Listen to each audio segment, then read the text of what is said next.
with them, and I know most of you are. So here we are tonight. The topic of the program tonight is that the PPP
live on forever. And love one another. Oh yeah.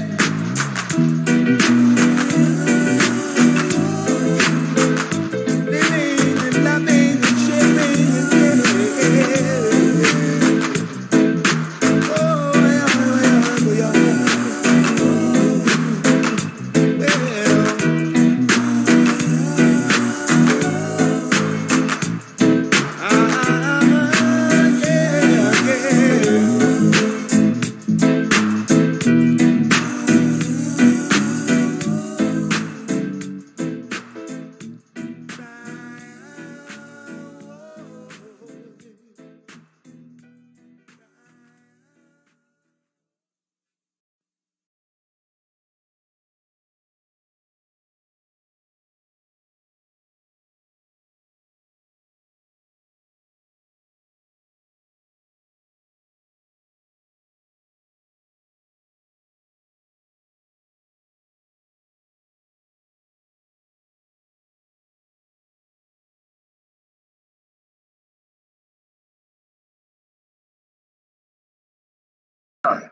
Tonight, the topic of the program tonight is that the PPP is governing like thugs. They're governing like thugs. It is the title of my column in Village Voice this weekend. And I am making the point that these people are governing like thugs. And of course, that has consequences. That has consequences for the larger politics. Look, there are some developments that we've got to pay attention to. One development is that more and more people are who enabled the PPP last year. Many of them helped to put the PPP into office. And some of them have now begun to come out against the PPP and what they're doing. The most recent, of course, is former ambassador. He was in charge of Go Invest during the PPP time in office. Jeff De Silva came out. Today's Stabrook News reports that former PPP government official Geoffrey De Silva has expressed concern that the current administration is proceeding on the same corrupt trajectory as its predecessor. De Silva, who has written a series of letters to the press in recent months on a wide range of topics, including good governance, corruption, race relations, and the oil economy, cited a number of troubling occurrences in a missive yesterday to Sunday Stabrook. Among those were that under the current PPP government, the beneficial owners of the Kanji and Kaitro oil blocks have not been revealed. And the review of the Piara oil project has not been published. He said that a new company whose owner is related to a very senior official has been given infrastructure contracts.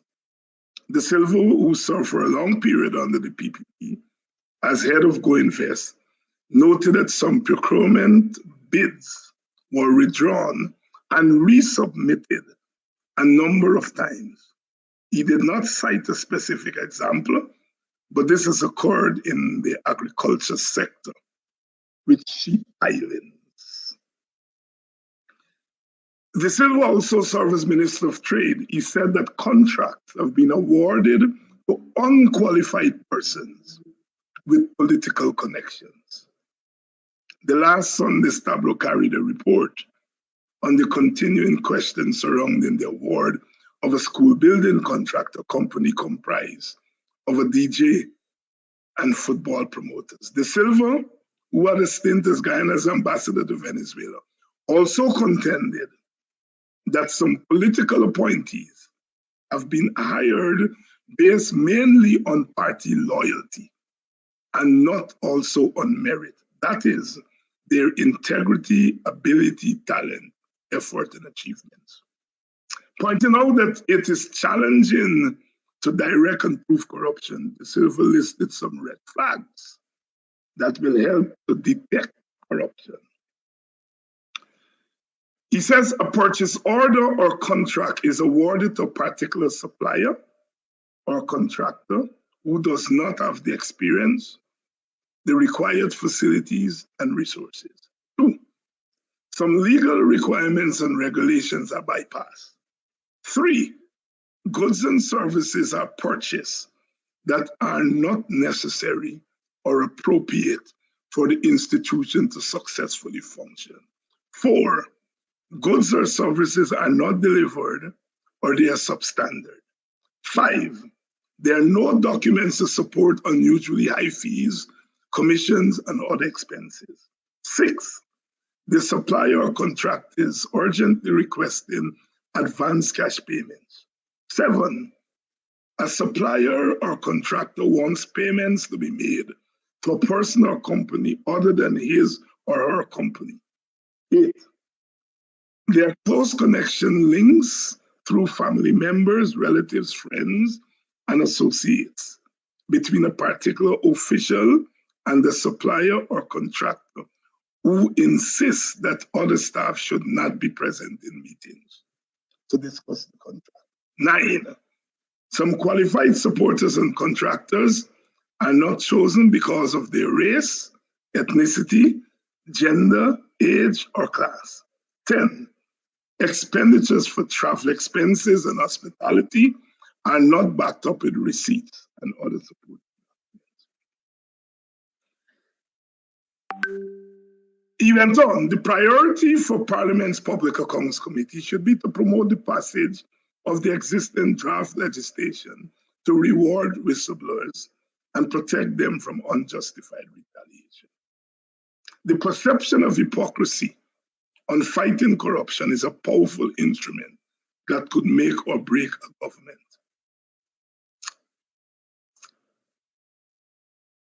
This is Jeffrey De Silva, who is alerting the rest of us. These red flags under the party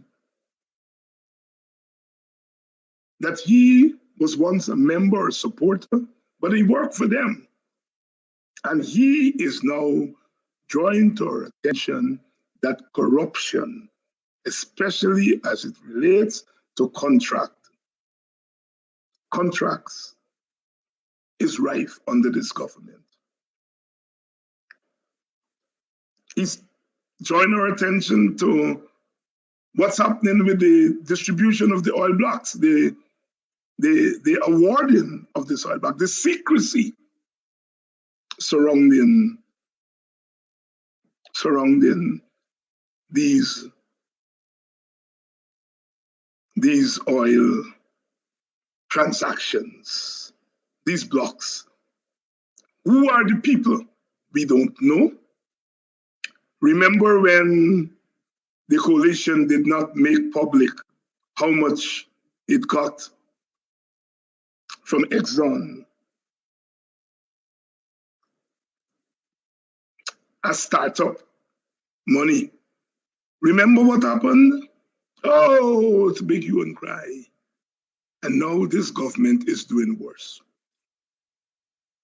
We had Mr. Christopher Ram on last week. Mr. Ram said the government is not interested in good governance in the oil industry. He said the government is overplaying its mandate. He condemned the government for the pittance that is given to public servants. The Kaito News is crusading against the government and its handling of the oil industry. Mr. Chris Ram talk about the inability to audit, to do that audit on the $9 billion.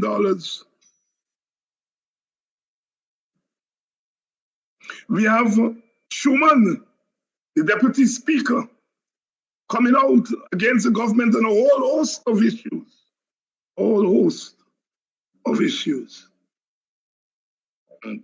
What is the significance of these people coming out? Our first response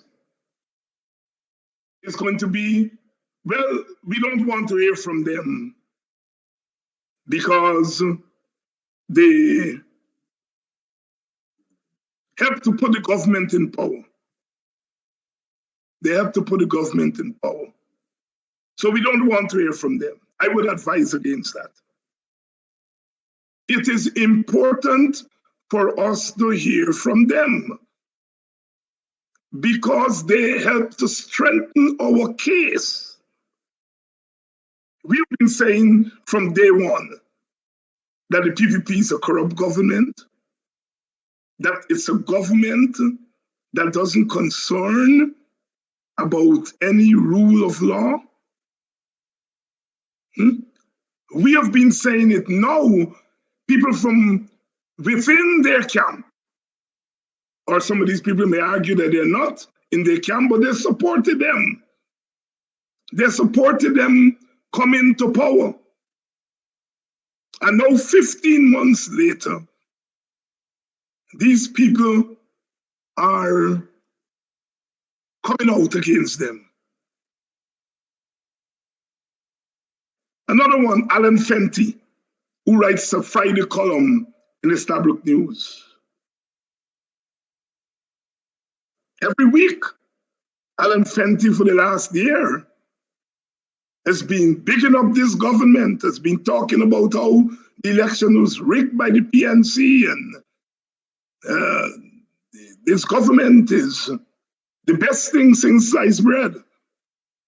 In his column this past Friday,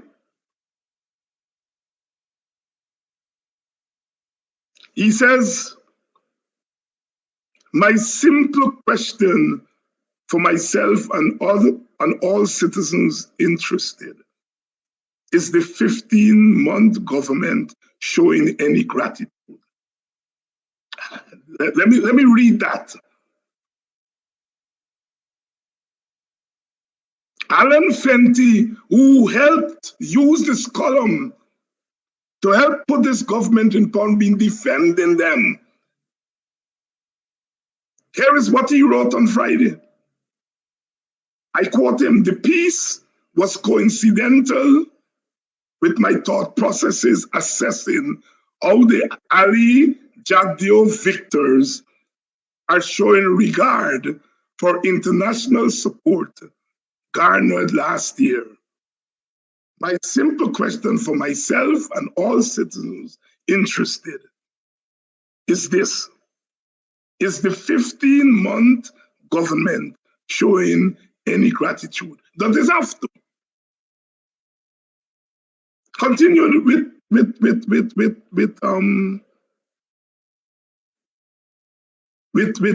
Fenty. Put another way, my wonderment is grappling to process whether the PPP, as it goes about consolidating authority, then power, is conscious about how CARICOM and the wider geopolitical world is assessing its stewardship since the 2020 solidarity extended.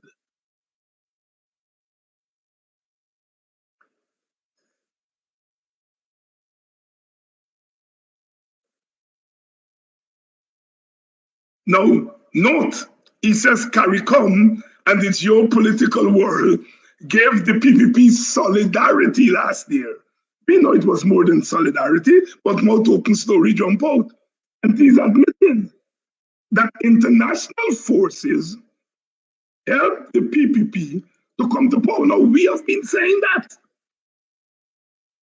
Now their own enablers are saying it. And they feel the PPP doesn't care. It got CARICOM support, It got the wider geopolitical world support, and now it's consolidating power. So, Fenty, De Silva, Truman, Chris Ram, and many others, after 15 months, they're realizing what we did last year might have been a mistake. No, they're not saying that. They're not saying it's a mistake, but they're saying the government is not governing properly. That is why I say that this government is governing like a set of thugs. Thugs don't care who helped them and who didn't help them. All they care about is to wreak havoc, and what the outcome is going to be, let it be. That's how thugs operate. Thugs don't reason. Thugs don't concern whether you're friend or family. The PPP is engaged in thuggishness, has been engaged from day one.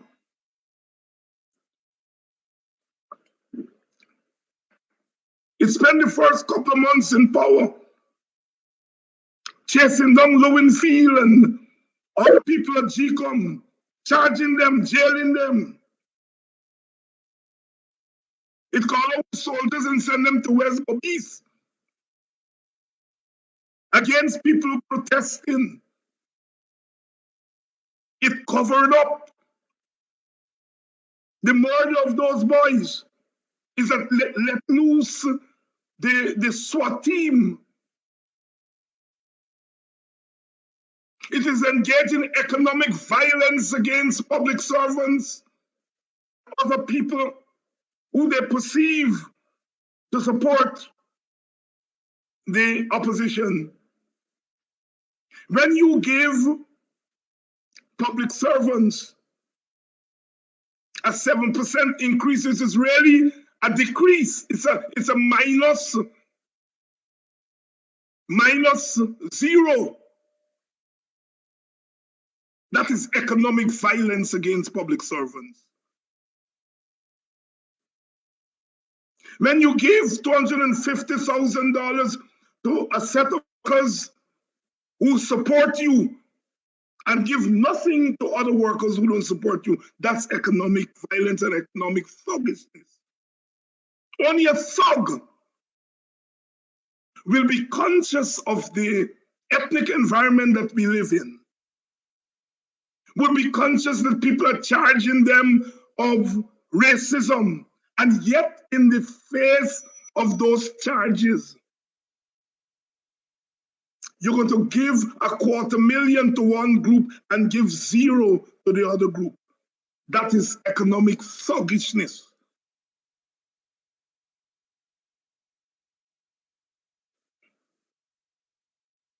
Only a thug government would decide not to audit $9 billion and let money go down the drain like that, because they are front companies. You heard De Silva, he went through, he said these are the red flags. The PPP got front companies in the oil industry. That is a small place, and we know that. Then he said, you're right, I forgot Chris Glenal, who turned this paper, used this paper to help to defend the PPP and bring them to power. Glenal is still my partner, but he parted company with me and Lincoln because we did not go along with the narrative that the PPP won the election. He stuck out his paper neck for the PPP. No, he's crusading against the PPP. Their own enablers. Forget about we. They can say we are anti-government. their own enablers. The Stabrook News, which up to this day refuses to carry any critique of the 2020 election that is not in line with their view that the PPP won the election.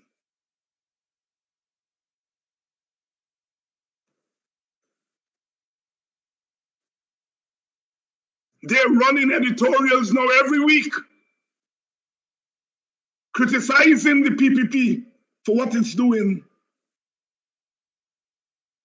Look at the sluggishness that the PPP has engaged in for 15 months. And these entities, these persons, they enabled the PPP to come to power, and they were muzzled. They're accusing the opposition of saying the PPP was installed. It's not the opposition who said the PPP was installed. The word installed was used by the American State Department.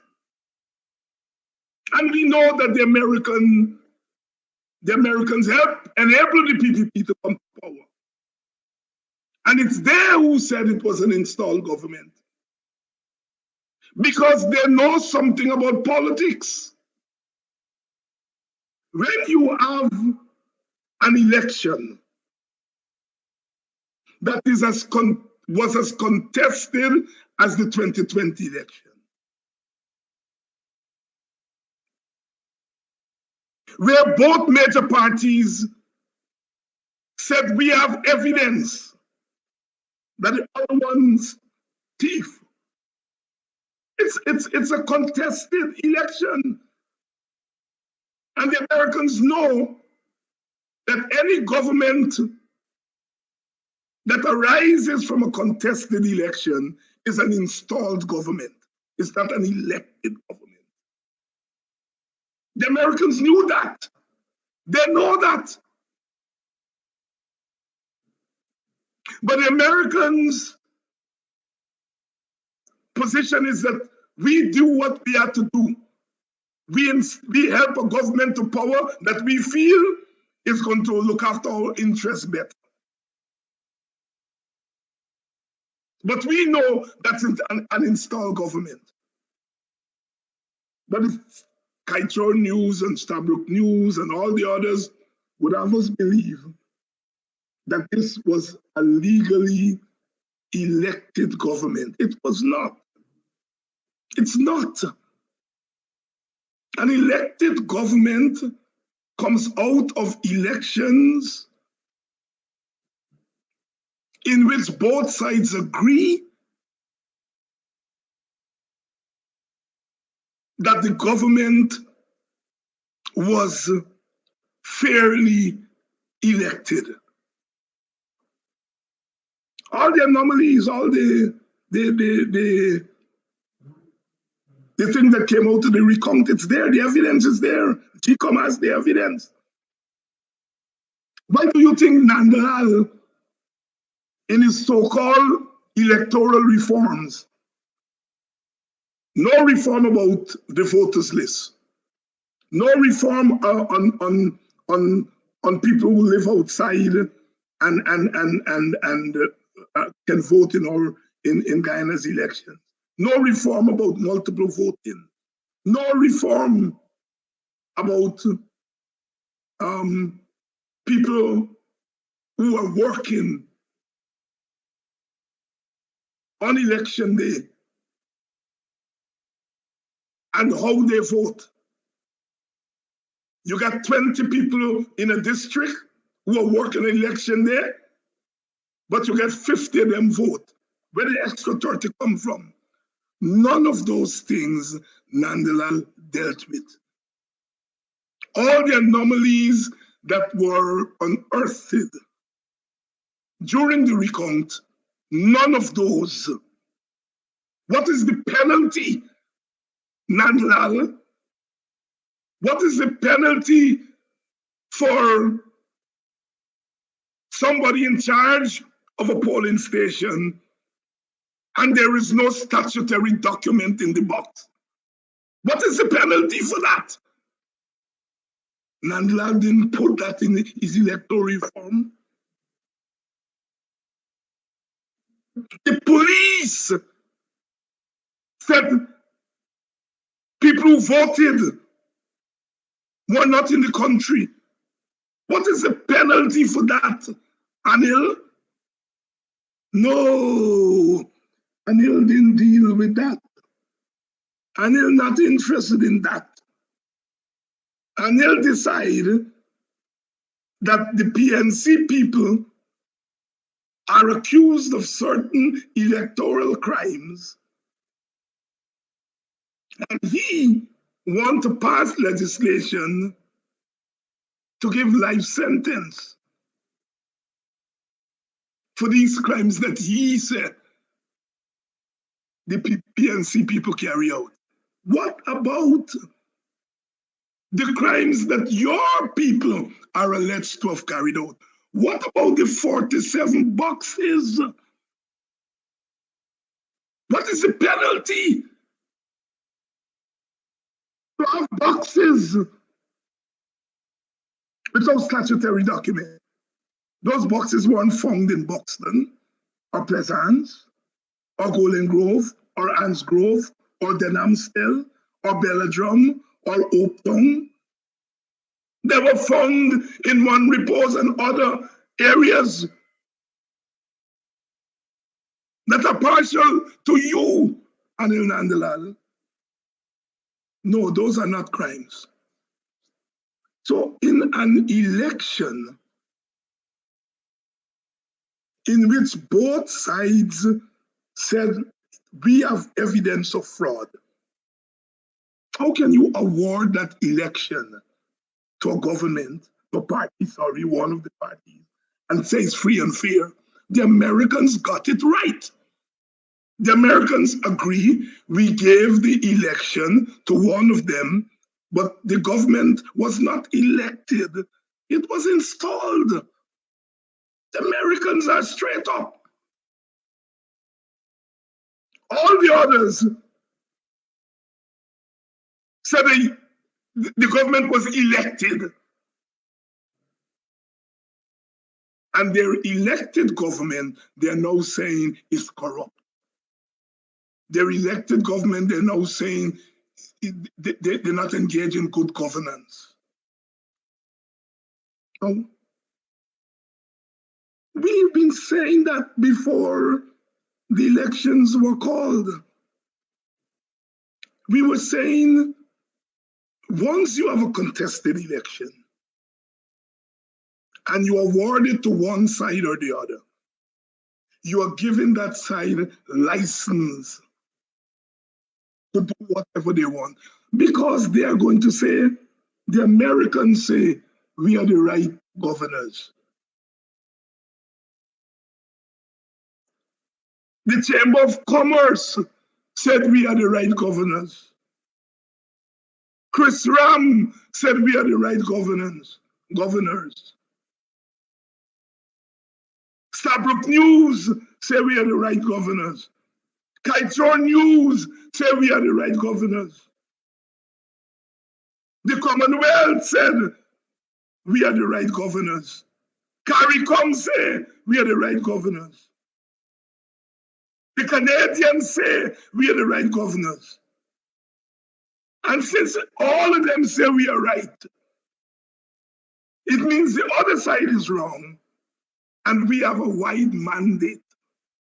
Never mind we got 50% of the vote. We get 100% of the power brokers. The PPP then sees its mandate not from the 50% that they said they get. The mandate came from the fact that important voices, important regional organizations, important international organizations said they win. And if the Americans and Canadians and Europeans and CARICOM and Commonwealth and OAS say we win, then we get 100% mandate. And any government that perceives itself having such a wide mandate is going to govern like thugs. No regard for the law, no regard for the opposition, no regard even for the people who helped them to get into power. No regard for anybody. Insensitive, thugs.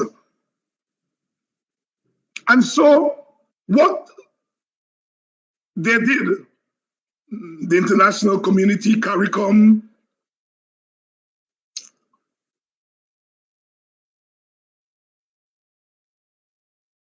the Chamber of Commerce, the media, what they did last year is that they helped to install a sub-government, and then they enabled them for an entire year. And now, like Judas, some of them, they're pretending that all the things that the government is now doing, it's based on some bad governance. No, it's not. The logic of installing a government in an election that was so contested is what you get now. The hatred for people like me, Lincoln, Lewis, the hatred for us by the PPP and their enablers is that we were critical of the coalition. We were. We supported the coalition. My party was part of the coalition. But I'm not a political thug. Which means that if I see wrong, it doesn't matter whether it's a government that I support. If I see wrong, I will call it out. And I did that. And the coalition punished me. They punished Lincoln. But when it came to the election and we saw what was happening, we said, no, we are not going to go along with your narrative that the coalition rigged the election. In my case, I said, let me wait and see the evidence. At one point, I said, look, you all don't worry about this election. Just call this election off. I used the flowery language. I said, discard those boxes. What I meant was, look, you all forget about this election. Call it a draw. And you all form an interim government. Let it run for 3 years. I suggested that Granger should be the president and whoever the PPP should be the prime minister. They cussed me out for that, but I didn't care who was the president or the prime minister. All I was saying is that you have a joint government. And let the joint government repair the country. The PPP by itself can't repair the country. The PNC by itself can't repair the country. If they could have done it, they would have done it. One was in there for 28 years. The other was there for 3 years, for 23 years. The other one come back for 5 years. And they've not repaired the country. So try something new. And you all have an opportunity now.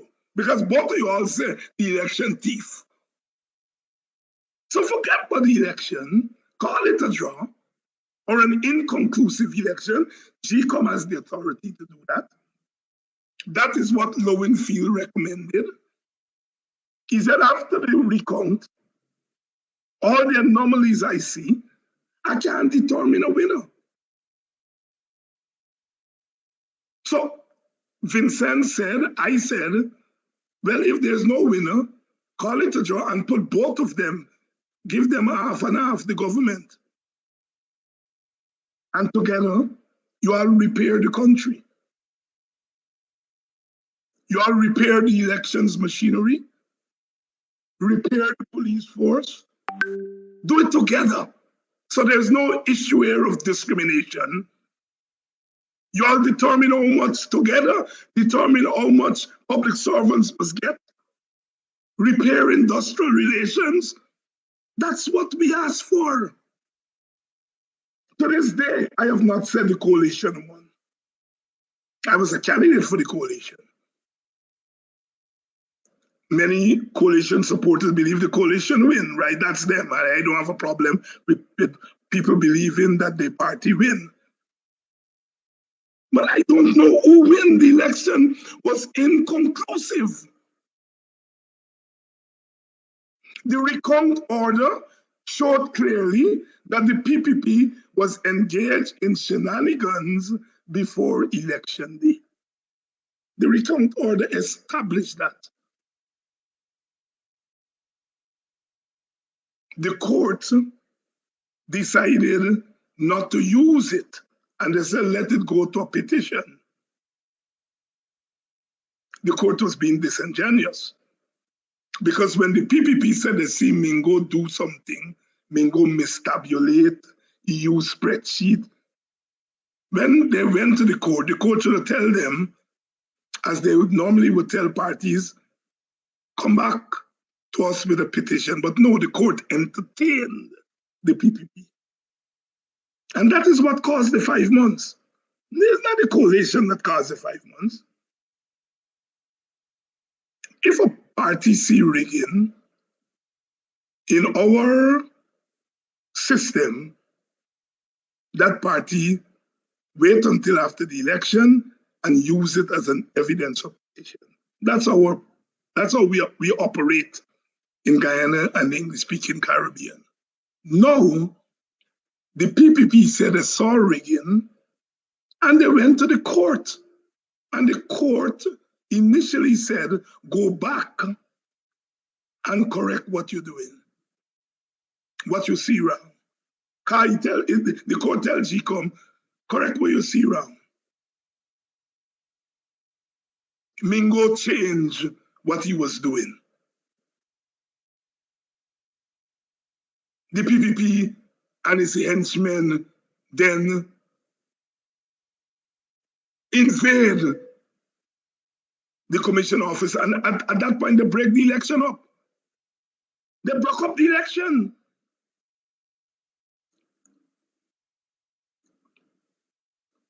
The question is why they break up an election that they were so certain that they had won and they had seen thieving. They break up the election and then go to court, and the court entertain them.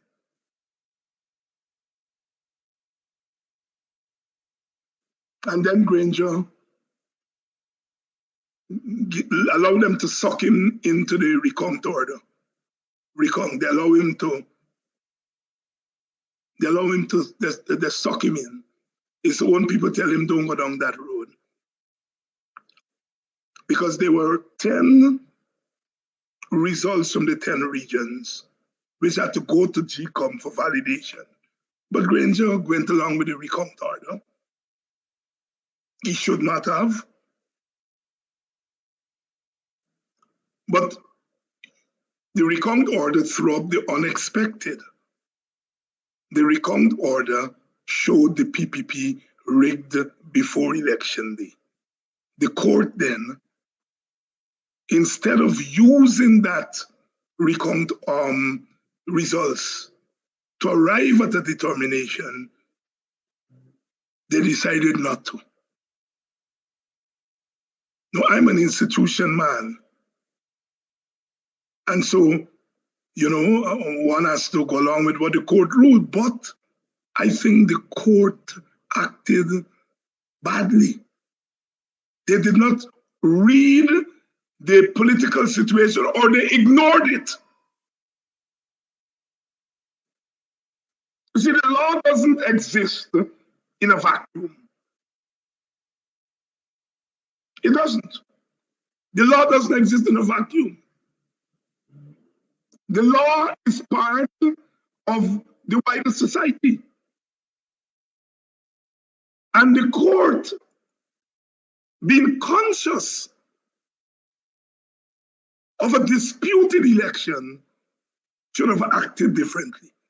I disagree with the court in that way. The appeal court made the fundamental point that so long as you had a recount and the recount had certain rules, then you are changing the meaning of a valid vote. A non-valid vote is usually a spoiled vote. But now the recount order was saying a non-valid vote is much more than a spoiled vote. Because you're going into those boxes to figure out how the votes got into the boxes, what kind of votes they are in the boxes. And you went into the boxes and you're saying, in effect, that votes in a box with no statutory documents cannot be valid votes. Votes in a box by people who are not in the country on the day of voting is not a valid vote. And the appeal court said, valid votes, the recount order, changed the meaning of a valid vote. The CCJ disagreed. I'm saying they all were enablers of the PPP coming to power. The Americans were the only honest one who said, we helped them to come to power, but they're not elected. They were installed. All the others said, oh, the court said they win. The court did not entertain all the evidence at its disposal. The court did not entertain the evidence of the recount order. Did not. It did not. The court ruled on forms, not essence. And so they installed a thug government. Thug government. And the PPP is governing now like thugs. And some of them, like my friend Chris Ram, like Mr. De Silva, like Lal, like Schumann, at least they've decided to come clean and said this is a set of thugs that we have helped to put. Now they haven't walked back their narrative that the government was elected. They haven't walked that back. But they're saying this elected government is behaving like thugs. So where does that leave us? As I said, do not shun these people. They're helping our case.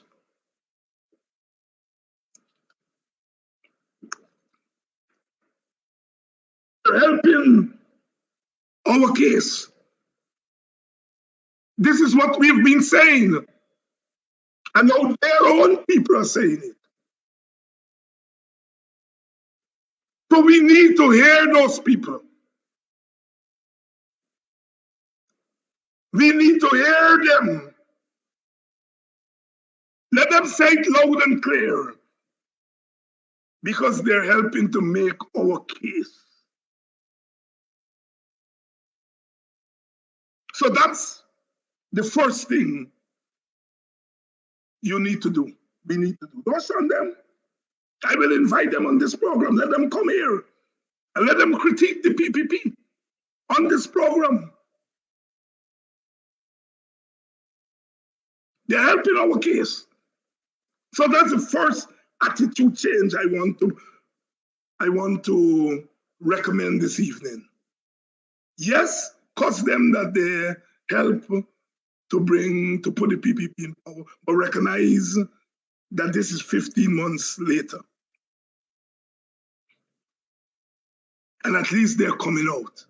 And if they're coming out, we must help them to come out more. No. Thugs are violent people.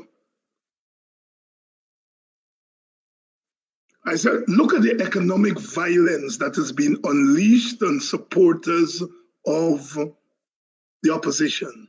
Look at the economic violence. Don't say the government don't have money. The government borrowing left, right, and center. And they get $250,000 they can give to sugar workers. Rice farmers, they give them must be more than $250,000. Some of their own people said there was corruption in the money they give to the rice farmers and other agricultural workers, other farmers who were impacted by the flood. They give them more than $250,000. So you give rice farmers more than $250,000, you give sugar workers $250,000, and you give the other side nothing. That's economic violence. It's also economic violence that's operating within an ethnic context. It's ethnic economic violence.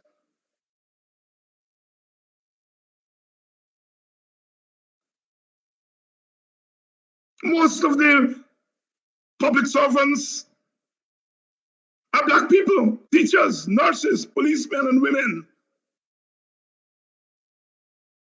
People working in ministry. They're already the lowest paid. The average salary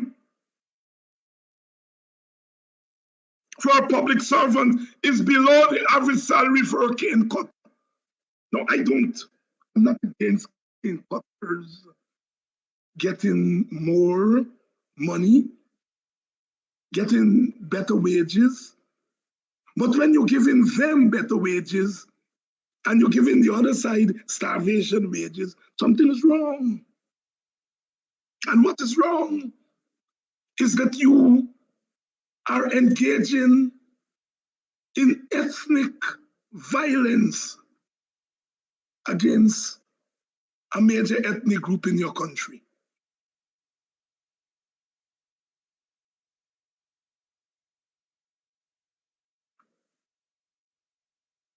You're not meeting with the public service unions. You're not meeting with the GTU, the GPSU. They've been calling on you to meet. You have not been meeting.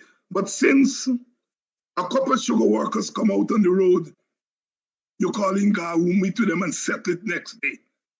Oh man, oh, you got shame. You know, say, oh God, if me do this, people like David Hines and them gon call me out on it. We can't be so barefaced, man. Let me give them a little 15%. David Hines ain't gonna quarrel about that. But 7% he gonna quarrel. They got shame. They don't care. They don't care. Because they're thugs.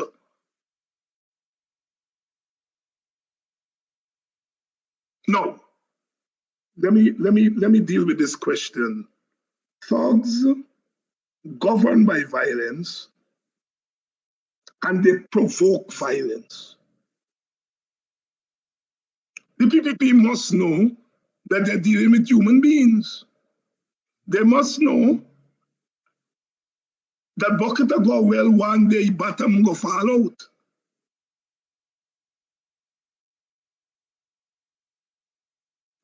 Bob Marley in the song I Shot the Sheriff, he said, I was going out of town one day and I saw Sheriff Brown and I know he will shoot me. So I shot first. I shot the sheriff. And if I'm guilty, I will pay. The PPP must know that there is a limit to what people can take. Brother Bob again say, ain't no rules now. No bullet can stop me now. They must know. And yet they are doing what they're doing, which means their intention is to provoke violence. You see, violence is not just the naked physical violence. It's the promotion of violence through your policies. You're frustrating people. Look how opposition supporters beating up on their leaders. Quite rightly. The PPP is provoking violence. They want the opposition side to get so frustrated that they will engage in violence. They want that. Because they will then say, we are the victims. They will then hold up East Indians to say, look what them black man do to you. And you want to attack what we doing? Look what them black man, they're provoking violence. Let me make it very clear. I'm against violence. I've studied ethnically divided societies. And I've seen what ethnic violence does to communities, to countries. Look at the Palestinians and the Israelis. Never ending. Never ending. Look at the violence between Pakistan and India. Never ending. Look at the violence in the Sudan. Never ending. Look at the long violence between in Ireland there. When you study ethnic violence, it's one of the worst forms of violence in the world. One of the worst forms of political violence. It ain't got no rules. Societies can recall our own country had our ethnic violence 50 years ago, 60 years ago. And we haven't recovered from that. And that wasn't a large-scale violence. It wasn't at the level of the Palestinians and Israelis. So I am against violence, and for those who think that I have something to say, I want to urge us that violence is not the way to go.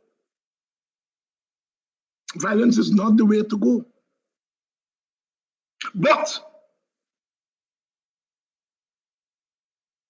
if you are the victim of violence, what do you do?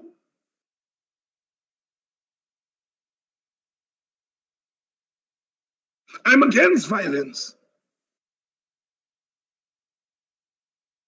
But if my supporters are the recipient of violence, economic violence, physical violence, police violence,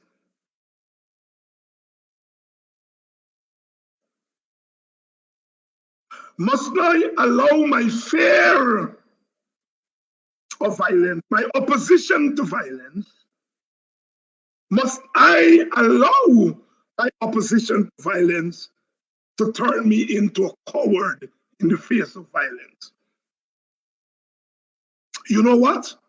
To give you a quotation, And the quotation goes like this: if I have to choose between violence and cowardice, I will choose violence. And you know who says so? Not Marx. Mahatma Gandhi.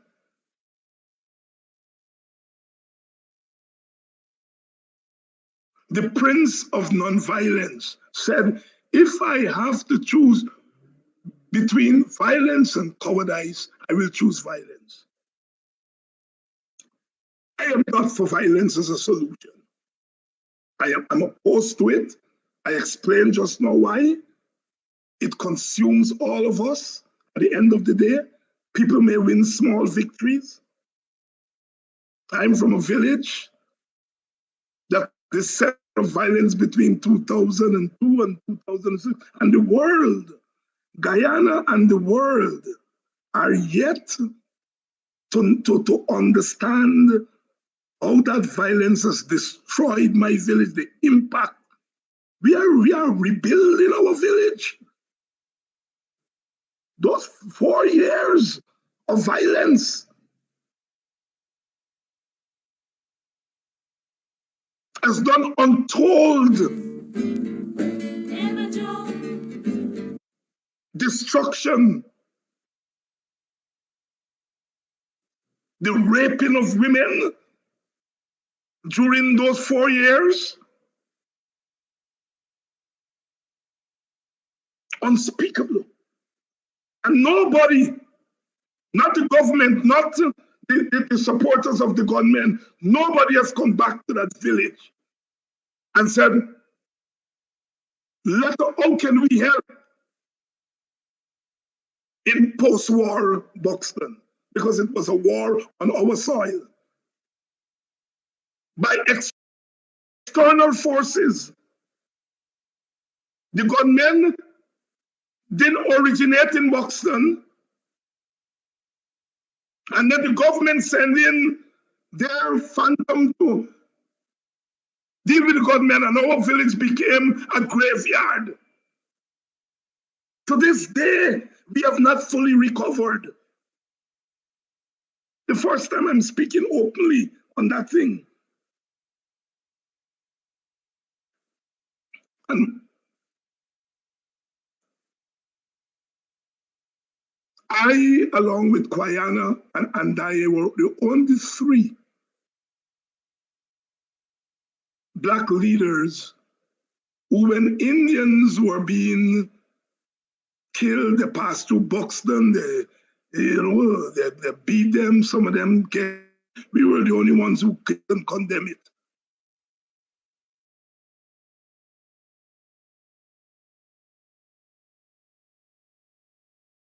Never do, never do.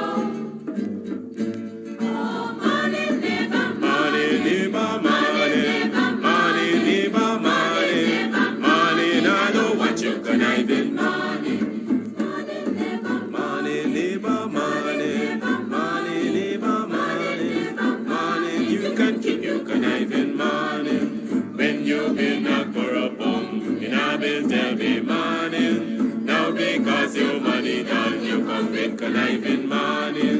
When you had your pocket full, in a bill tell me money. Now because your money done, you hustle for tell me money. Yes, money, neighbor. Money, neighbor, money. Money, neighbor, money. Money, now know what you conniving money. Neighbor, neighbor, joker. Neighbor, neighbor, joker. Neighbor, neighbor, joker. That's all the money that me walk for. A 2 pound note and a guilder piece. A 2 pound note and a guilder piece. A 2 pound note and a guilder piece. This all the money that me walk for. I said money, neighbor. Money, neighbor, money. Money, neighbor, money. Money, now know what you can I be money. Oh, Joseph. For me.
Somebody picking it.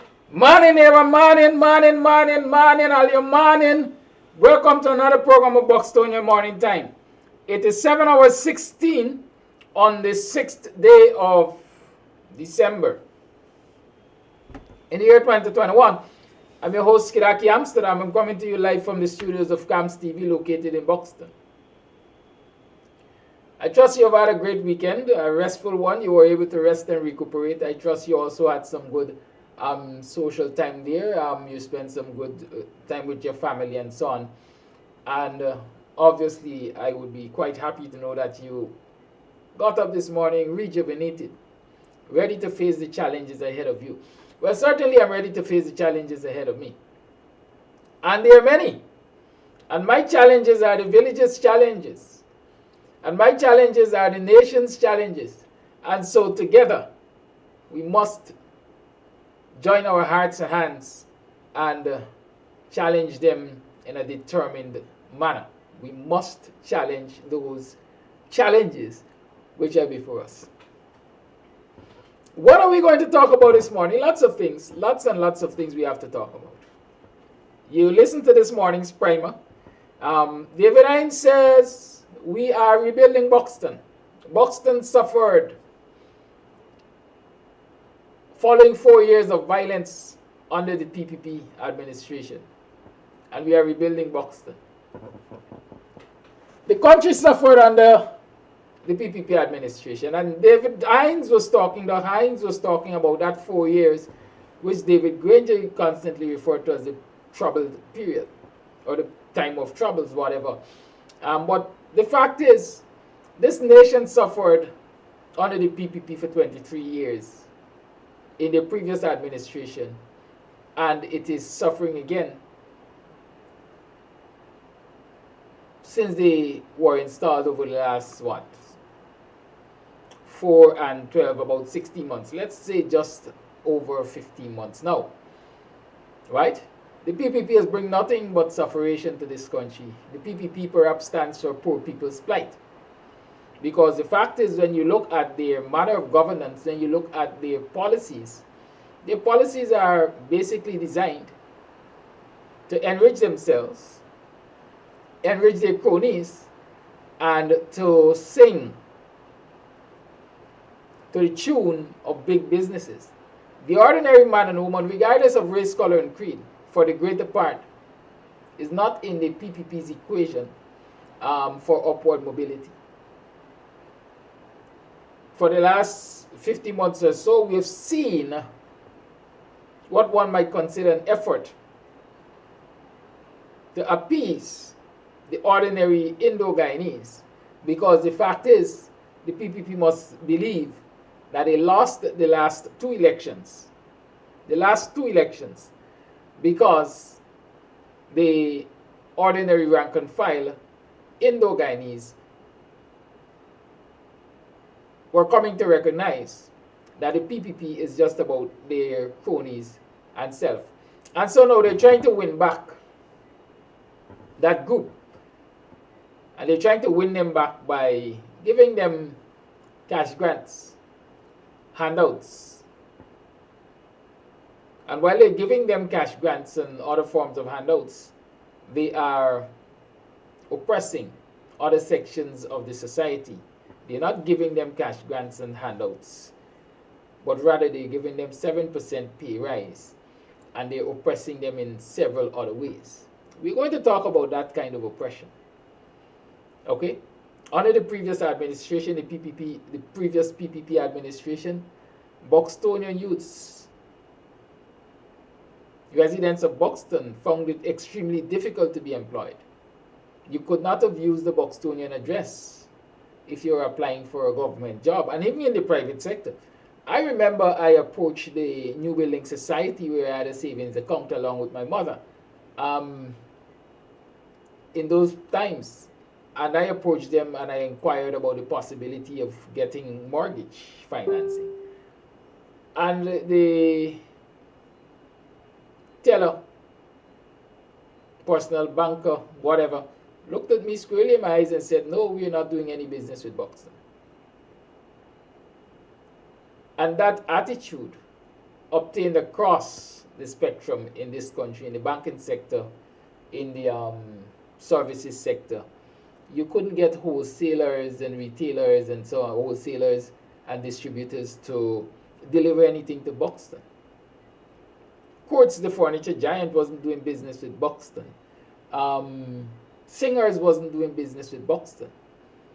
And so Buxtonians suffered during that period of time, the 4 years in particular.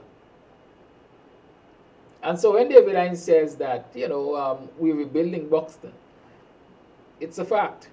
The rebuilding of Buxton started, quite frankly, under the coalition. Started under the coalition. Up until 2015, I dare tell anyone, Buxton was not a semblance of itself. It still, quite frankly, is not a semblance of itself. But following the coalition victory in 2015, the administration started making efforts to right the wrongs. Buxtonian youths could have applied with their Buxtonian addresses and got jobs, got into training programs. Buxtonians could have applied to the banks and started getting credit, mortgages and so on. If you were to come into Buxton now, you will see a lot of people when they come to Buxton now usually say, hey, I got some nice construction going on and so on. And so Buxtonians started breathing a breath of fresh air, if I can call it that, following the coalition victory. A community that went to sleep at 4:30 and 5:30 became a community that was once active late into the night again. Not what it was originally, not the same level of traffic, but it was getting there. People started feeling a sense of security once more. And that happened under the coalition. Services were being delivered to the community. The courts and singers and so on, they started doing business with Buxtonians.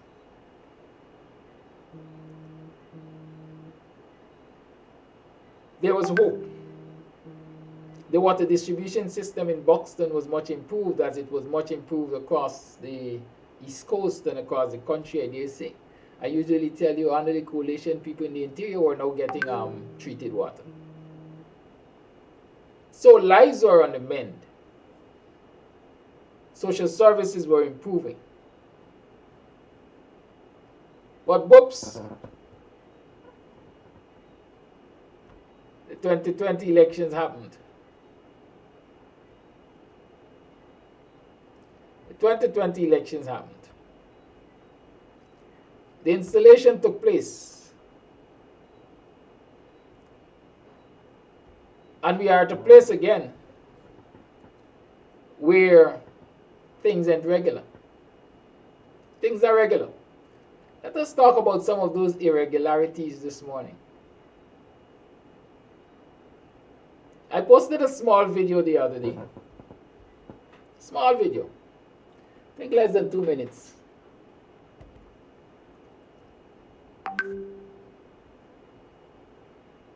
Of the water situation in Buxton. And while many would have argued that, hey, Buxton is a singular place,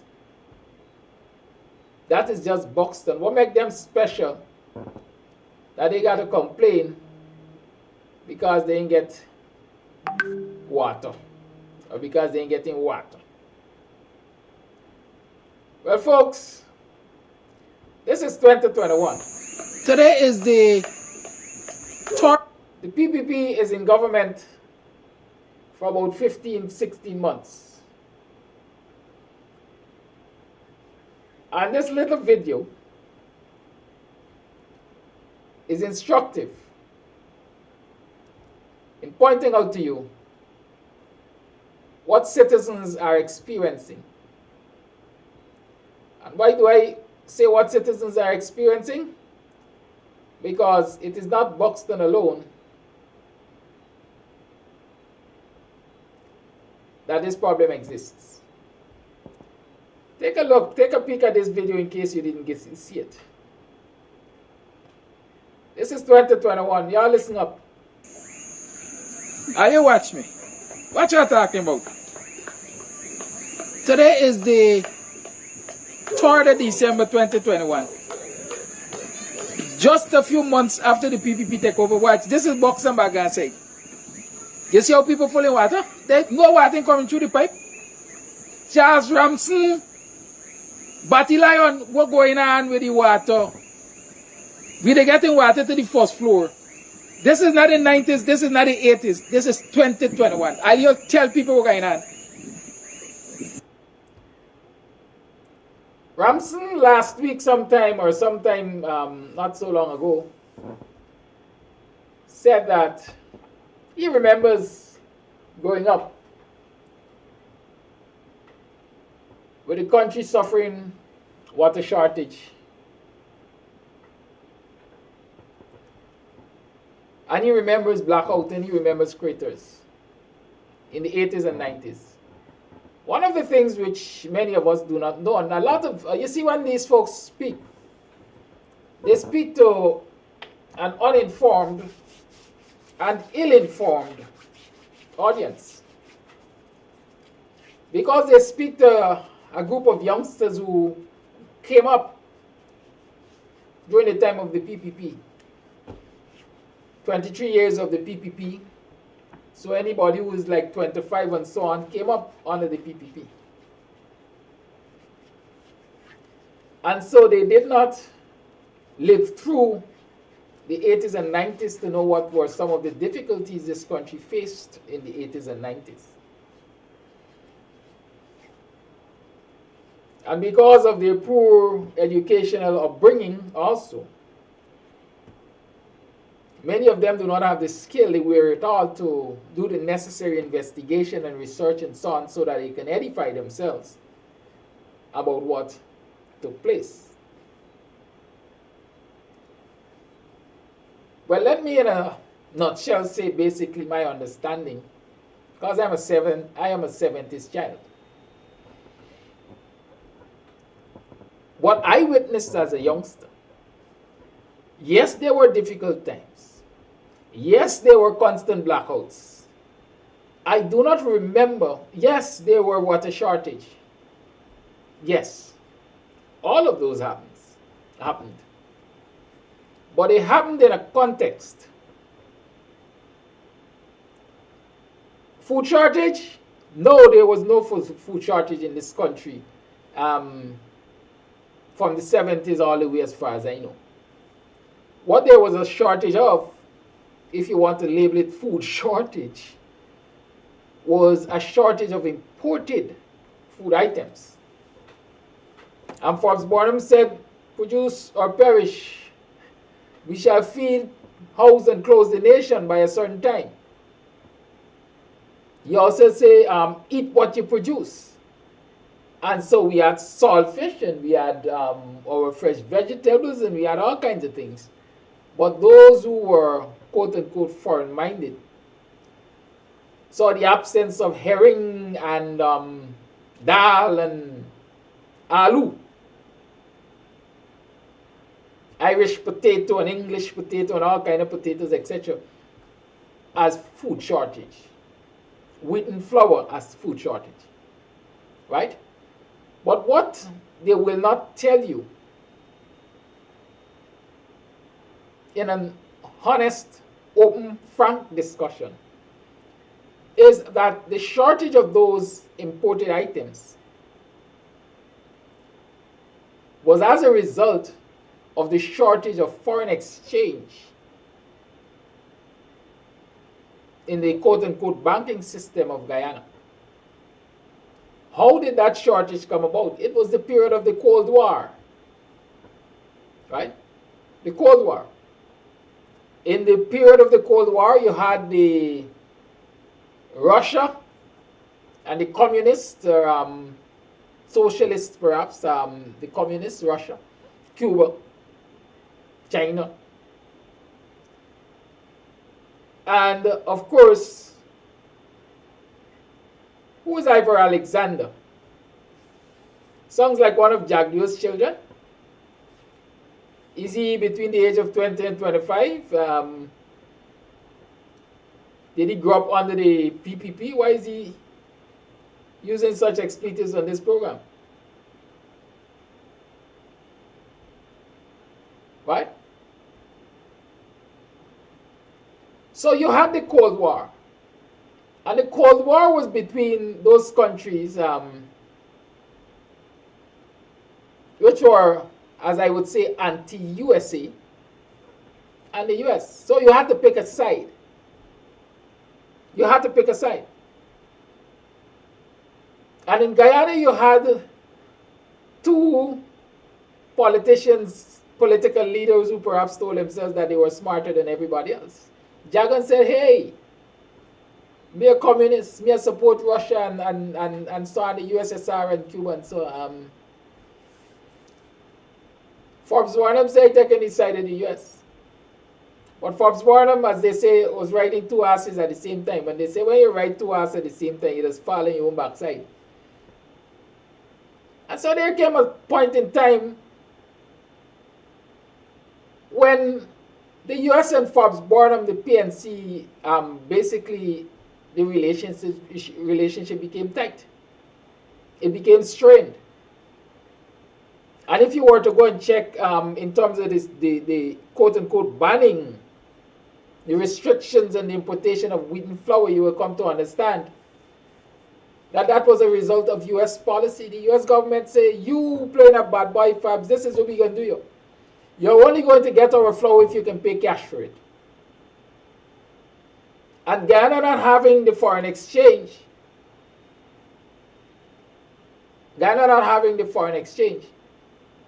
couldn't pay cash with flour. History will tell you that I think it was Indira Gandhi, because she was good friends with Forbes, offered, the Indian government offered to pay so that Guyana could have gotten the flour. And the US refused because the intention was to squeeze Forbes, was to squeeze the Guyana government into compliance of whatever it was that they wanted. And those difficulties arose, and so you had to choose, do we import quote-unquote luxury items, or do we import what is necessary to keep the wheels of industry turning in this country? And so you had that situation where you had this so-called food shortage of imported food items. But I don't think Guyana ever really suffered a shortage of food items. As a matter of fact, I'll tell you this. We had so much food in this country, and we still have so much food in this country, that for the most part, a lot of our food went to waste. Farmers were dumping food because of how much was being produced. And over time, under the PPP administration, a lot of the farmlands which were under production became abandoned because they did not maintain the infrastructure, especially in black communities, for that production to continue. Check across the country and you will see how black communities suffered because of poor drainage and irrigation under the PPP. Go and check. And you will come to realize that production obviously suffered because of that absence of drainage and irrigation. The areas where the PPP maintained good drainage and irrigation were the areas where they drew their support from.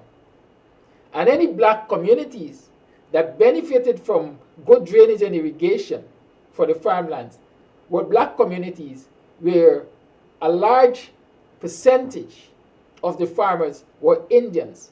Does that sound like a contradiction? No, it isn't a contradiction, because there are many communities, especially in Borby side, black communities, where a lot of the lands have been leased to Indians, Indo-Guyanese.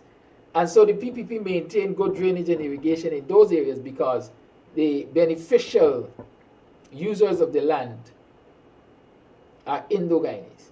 Go and check that. Right? So Charles is talking about potholes and all of these difficulties. But the fact is the context of those difficulties in the 80s, 70s, and 80s is that Guyana was being squeezed because of the Cold War. I can't go into all of the different angles and so on, but that is a long and short answer. But let's fast forward to the 90s up until the 2000s when the PPP was in office. Guyanese experienced blackout constantly. And by that time, let me say, the foreign exchange situation in Guyana had changed. Because due to the ERP, the Economic Recovery Program, which was started by Desmond Hoyt and Grenada's finance minister and so on, the ERP, Guyana was on the mend. There were austerity measures. There was a period of austerity where you had wage freezes and all kinds of things based on IMF conditionalities and so on. But Guyana was on the mend. The foreign exchange reserve started improving and so on. Guyana was getting debt relief from the, I think, Paris Club, you call it. You had several other arrangements for debt relief and debt write-off and rescheduling of loans and so on. So Guyana was in a better place than it was in the 70s and 80s. And so it could have accessed international services. Good. That was the time when the PPP came into office, when the ERP was just beginning to turn the country around, let's say. But there were constant blackouts, poor or absent water distribution and water treatment. As a matter of fact, the thing about selling water, treating and selling water in this country blossomed under the PPP. Right? Clear Waters and all of them, if I'm not lying, I think it is Clear Waters which acquired the Litco factory, the Livestock Industry Development Company factory, which was the pasteurization plant in Kingston. That's a big water treatment plant. No, those things blossomed under the PPP. So it's not like the state under the PPP was providing citizens with good potable water. There was a water problem. People always had a water problem under the PPP. Blackout was a constant. It was there all the time. Poor infrastructure was a constant. It was there all the time.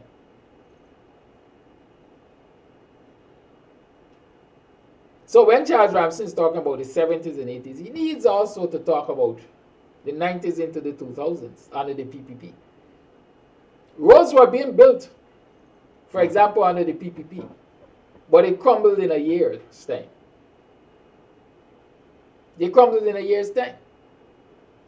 That is still present with us. Somewhere in Linden, I saw Jermaine Figueroa posting a video of a road which was completed a few weeks ago, and it's already in tatters. But Charles Ramsey is not addressing that. He's talking about 70s and 80s. Right? A period I dare argue he hardly knew about. Right? But so the PPP is in office in the 2000s, 90s into the 2000s. And instead of bringing great relief to people, for 23 years you couldn't fix the country's water treatment and distribution system. You couldn't fix the electricity supply. Right? A lot of the public utilities you couldn't fix. And you expect, based on what you're saying now, that the coalition which was in office for effectively 3 years, legally, well, I don't even know if it's legally, I don't know how to put it, but 5 years, but three of those 5 years effective, where they could have done things as governments were expected to do. Right? And you're singing now, after you're in office about 16 months, that the coalition didn't do this and didn't do that. But you had 23 plus years to do just what the coalition was expected to do according to you in 5 years. Coalition fixed water for the most part in this country. I am repeating that people were getting water to the first floor of the homes. And that water wasn't for a few hours in the morning and a few hours in the evening. I know of places that were getting 24 hours water supply. I think after the water company realized that people were creating a lot of water wastage because of the 24 hours water supply, they cut the hours in the night. And so you were getting water, as far as I remember, all the way up to about 11 o'clock in the night. And then from about 4 o'clock in the mornings, all the way back to 11 in the night. Right? At least that's what I think I remember happening in Buxton. And so we had a water problem. But this is 2021, 15 months after the PPP took office, were installed, and we're getting water problem. And do you think it's Buxton alone getting water problem? Well, let me read some of the comments so you can have an idea of the areas where people are getting water problem. I know for a fact, can I get to see these comments? Diamond is getting water problem. Karen Joseph said, I come home to bathe, no water, sad. Every weekend we have no water in Diamond and more frequent blackouts. And Diamond, if I remember, was a scheme, a housing area developed under the PPP. And if you're developing a new housing area, one would believe that you would put the proper infrastructure in place to service that area. One of it must be a proper water treatment plant. So Diamond is getting frequent blackouts and no water on weekends.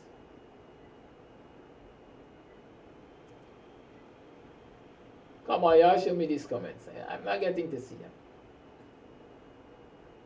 Right? Water barely comes and it is as red as mud. In this day and age, water is as red as mud.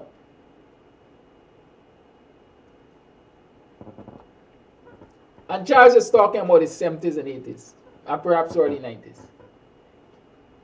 Where are we in the year 2021 when Ghana is producing oil, when Ghana has a better foreign exchange reserve, when Ghana has a better standing internationally? Charles Ramson says, under the PNC of old, Ghana was the second poorest country in the Western Hemisphere, above Haiti only. Has that situation really changed after 23 years of the PPP in power and after 18 months of the PPP in power? 16 months? Has that situation changed? I want to show y'all, Charles talk about craters. And this morning is show and tell. And I'm taking my time. I'm not in a rush. Sometimes you just have to take your time. Because it's not always about shouting and screaming and so on. Sometimes you just have to take your time.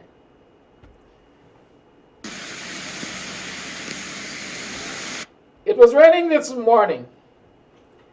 And so I took the opportunity to give you what is a 3 minutes, almost 4 minutes video.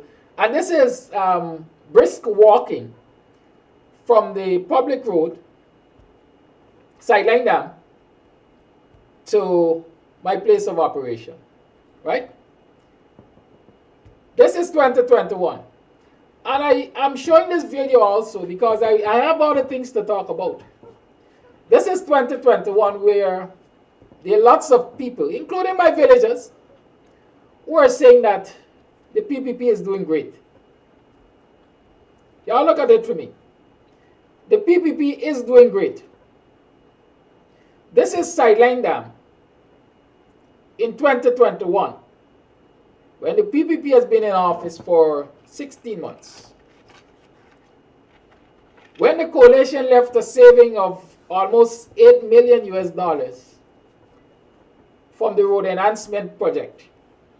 This is a main thoroughfare in between Buxton and Annandale, a road that benefits both Buxtonians, and Annandalians, if that is the correct use, if that's what we call them. Right?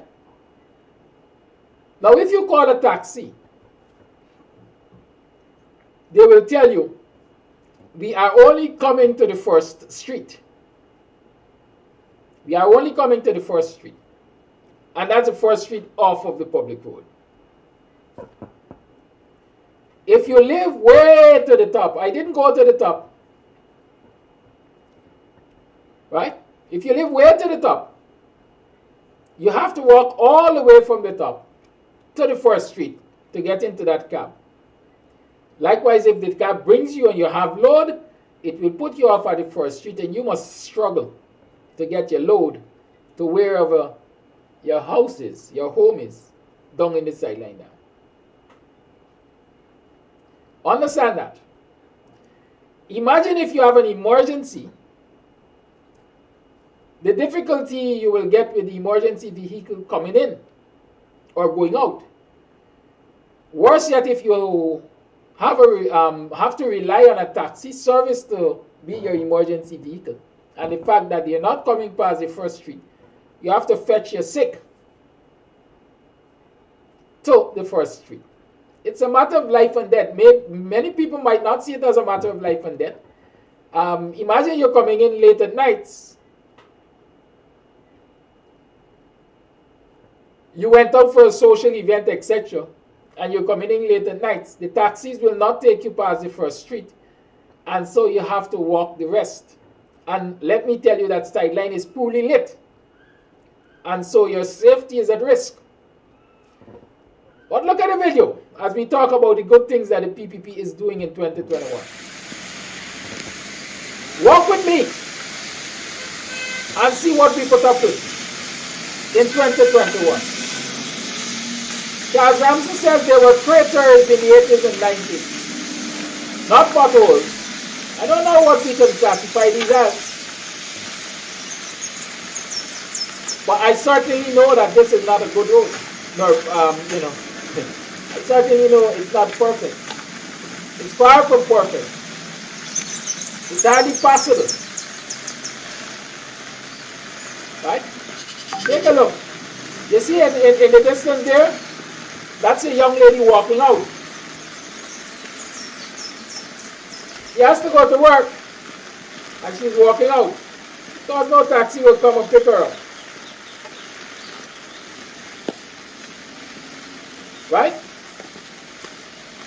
But this is 2021.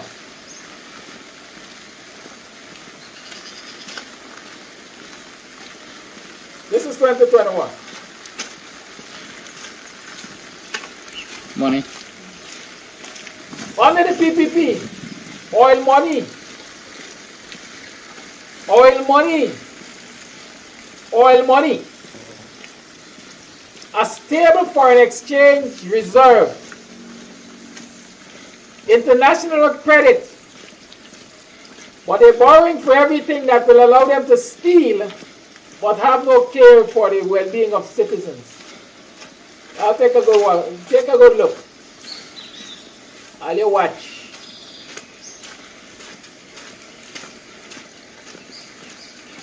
Take a good look, y'all. This is where the first street ends, or thereabout is the first street, and that is why nobody will come beyond the first street.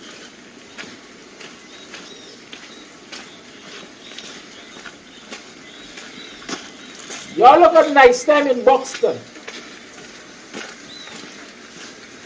We beg for one road, but we get two.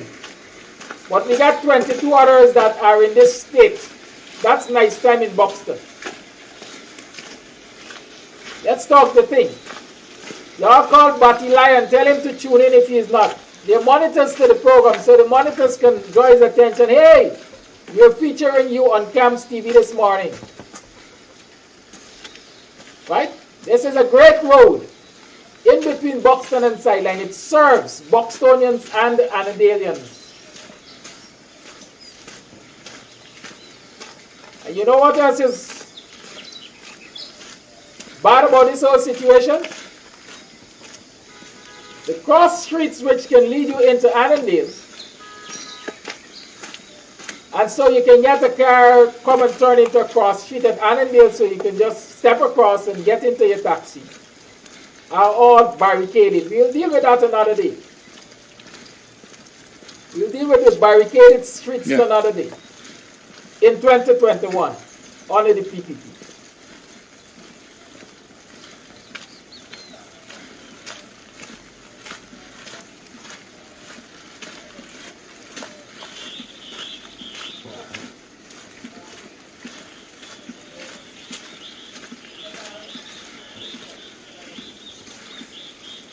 You see there? For you to pass this particular area, you have to walk into the corner on the parapet, and the parapet is covered in what?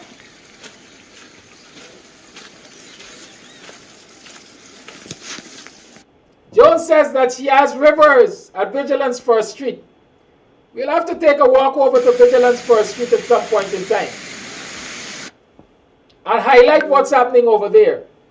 Because Vigilance is usually referred to us as an extension of Buxton. Vigilance is the immediate east of Buxton. A Buxton of Friendship, as a matter of fact. So you have Buxton, Friendship, Vigilance if you're going towards the east. And so we refer to Buxton as an extension, Vigilance as an extension of Buxton. And so the situation is terrible over there also.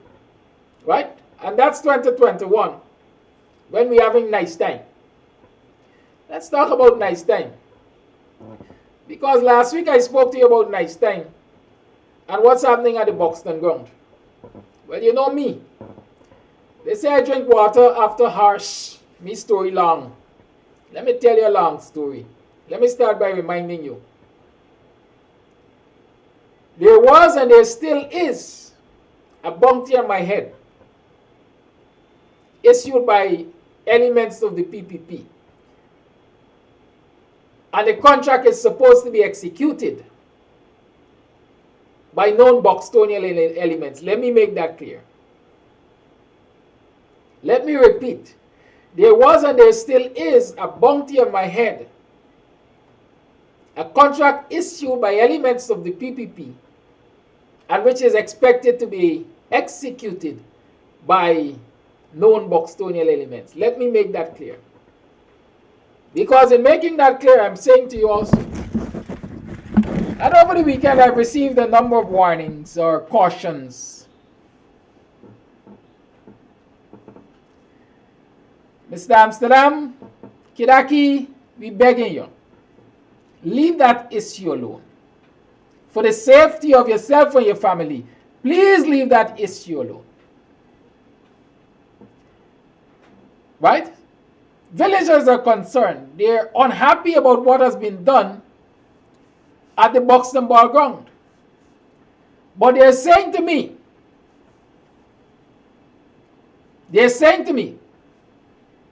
leave it alone. Don't talk about it. Let us suffer in silence for the safety of yourself and your family. Well, hear me. God forbid, I pray for the safety of my family. But for me, I don't care tree hell.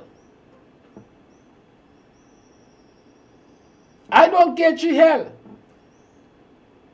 If people believe that if you are going to stand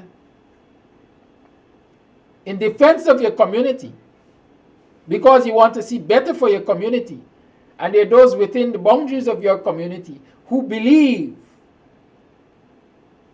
that they should be the ones to execute a contract for your demise, then so let it be.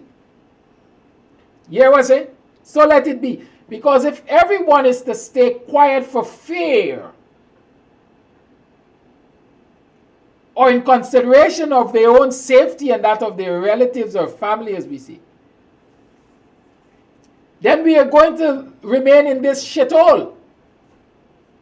Forgive me for using such strong term, but Bush was right. When he said a lot of the third world countries are shithole countries. And a lot of our communities in this country are shithole communities, black communities, because they're black fools and idiots among us who are prepared to do the biddings of those who see themselves as the new upper class in this country, the Indo-Guyanese politicians in the PPP. And so when black folks stand up in defense of black communities, not only are they deemed racist, but their very villages are contracted to take them out of the race, to shut them up. Right? Well, I'm sorry. I ain't in the shut up business this morning. Excuse me. Y'all give me 1 minute. My throat itching. I need to get something in my throat. Or to clear my throat.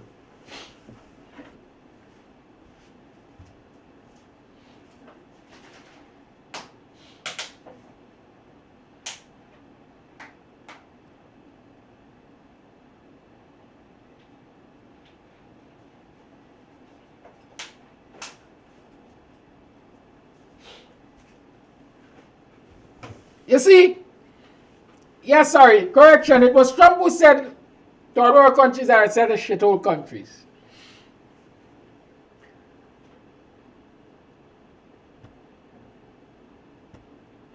Right?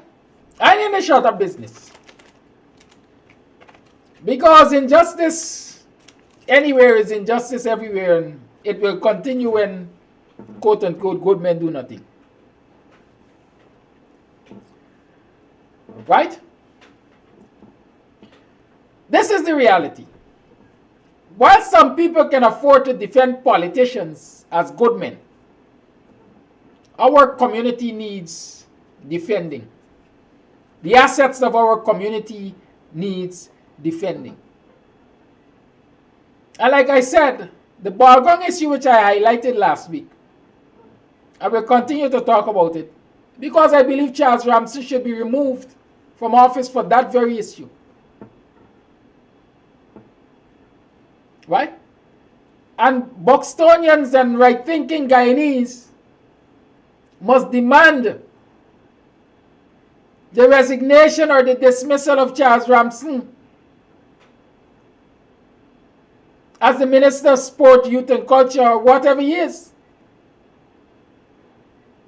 Because further investigation into this issue in Buxton and the ground revealed that this man is complicit in the destruction of our property and the robbery, the misappropriation of our asset. Over the weekend, I had the fortune of, well, perhaps I can call it fortune of talking to another coach in the community. This man was part of a committee which managed the ball ground. The community center ground, let me call it by its right name. And according to him, when they first met, or the committee has always had a plan for the improvement of the community center ground, that committee. And let me tell you, based on his description, what the plan was. And perhaps still is, until the intervention of this little twit. According to that gentleman,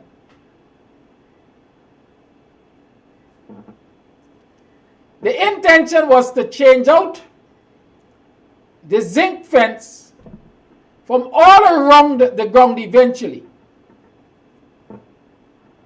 They knew it was going to take time. They knew it was going to take a lot of fundraising. But the plan was to put around that ground concrete fence to a 5-foot height. Stick a pin. Don't go too fast. Change out the zinc and put 5-foot concrete all around. Concrete fence all around, 5 feet high. And on top of that 5 feet of concrete, put 5 feet of zinc. So the very zinc sheets which they were going to be removing from around the ground, they would have used to take the fence from the 5-foot concrete to another 5 foot high, and so you would have had a 10-foot fence around the ball ground, around the community center ground, making it conducive for the kind of events which I spoke about last week. Right? Not a see-through fence, but a 10-foot high fence The bottom section being 5 foot of concrete and the top section being 5 foot of zinc. And that was their plan. It's more exorbitant because to the southern side of the ground where the hard court is, where basketball is played and so on, the intention was to put nets to prevent the ball going over the fence and so on, because there's a canal which runs alongside that section of the fence and stuff like that. So they had this elaborate plan. But up comes Charles and his minions, and Charles is proposing, quite frankly, the destruction of the community center ground. And my understanding is that the committee and its chairman stood and said, well, hey, with all due respect, Ramson, you brought your proposal, but this ground has a committee of management, and we have a proposal. So we would like you to sit, organize a meeting, sit and let us talk about your proposal versus our proposal. Sensible position, quite frankly. Sensible position. Before you knew it, y'all could say hearsay, but I'm sure it's verifiable. Before you knew it, a parallel committee was formed, excluding this particular individual who represented that the committee of management, as constituted, has its own proposal for the improvement of the ground. A parallel committee was formed, and that particular individual was sidelined. And so all the soup drinkers and the bootlickers and whatever you want to call them were installed as a parallel committee, and they were ready to run with Charles Ramson's proposal to destroy the Buxton ground.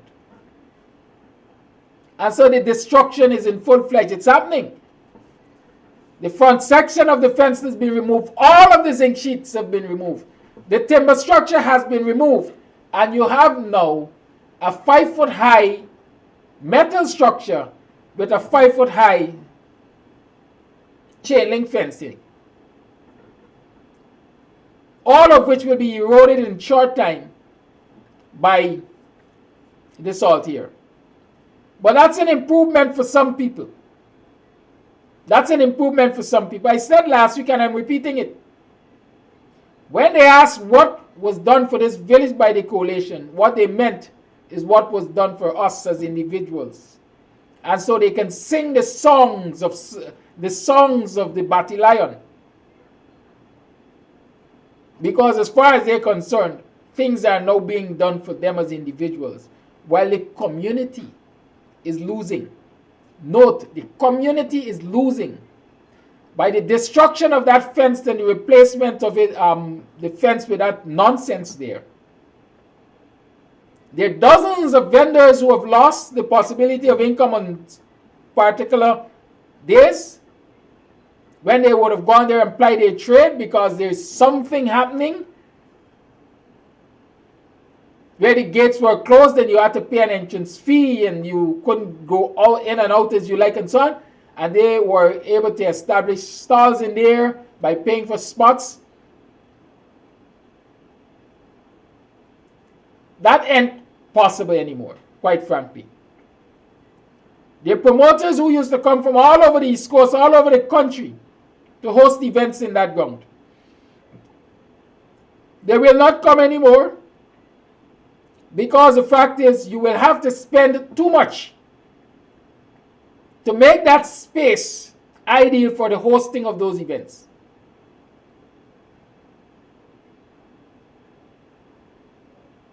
Dennis McKenzie is asking about the relevance of a ball field. Well, I'm highlighting the relevance, Dennis. It is a recreational space. It also serves the purpose of a space where financial opportunities arise.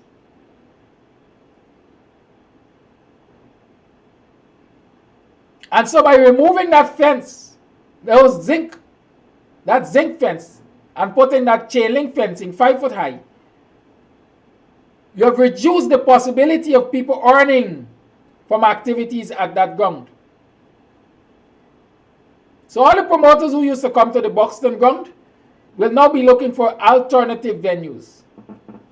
You know where they will turn to? Lusignan has a ground that is well fenced in zinc.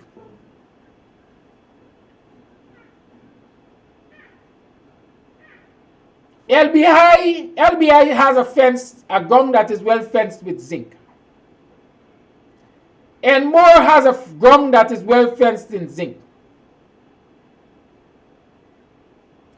Golden Grove, Haslington, they too have grounds that are well fenced with zinc. And so promoters are going to turn to those venues. Promoters are going to turn to those venues. And so Buxton has been robbed once again. Buxton has been robbed once again.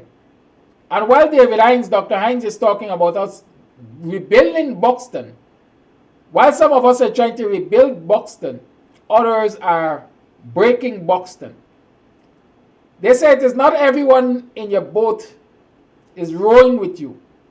Sometimes you have to check to ensure everybody's rowing or rowing in the same direction, because there's some who will be rowing in the opposite direction and there's some who will be poking holes in your vessel so it can sink.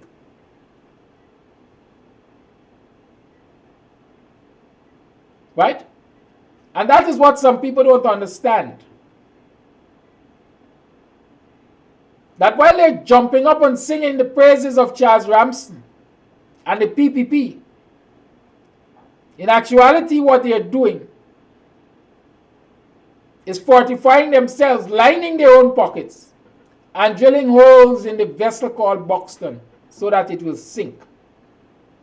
And that is why I will continue to talk about it. I don't care who believes that they got a right to take my life. God is in charge and all is well. All shall be well. And when you plot the demise of others, you also have to consider the possibilities of yourself. I am saying this morning, and I'm saying it loud and clear, Charles Ramsden must be made to answer for the zinc fence that was removed from the Buxton ball ground. And Buxtonians and all right-thinking Guyanese must demand that Charles Ramsden be removed from office because he is complicit in robbing Buxtonians of their assets.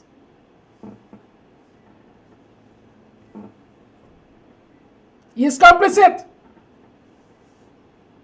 And I will not, I promise you, I will not be quiet on this issue. Because while it may appear as though, as somebody asked, where's the relevance of a ball field?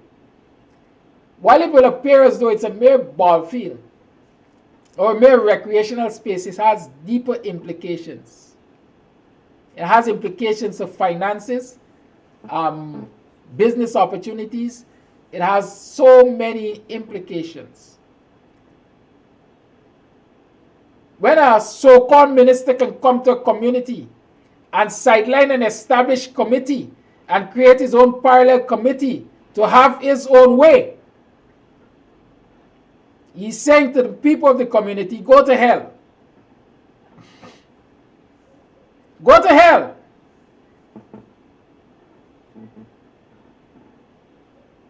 We have no respect for you. Go to hell. These are our minions. This is what we propose to them we will do, or this is what they propose to us to do, and that's all. No consultation with the community.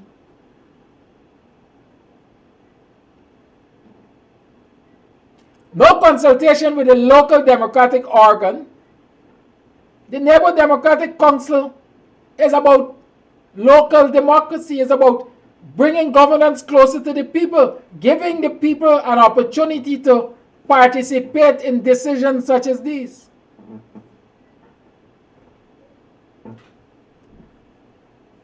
Right? But no, sideline them. Forget that committee. No consultation with the NDC. Listen, there are some things happening in this community that, and I'm sure it's happening across the country because it's a MO, it's a modus operandi. It is how the PPP operates.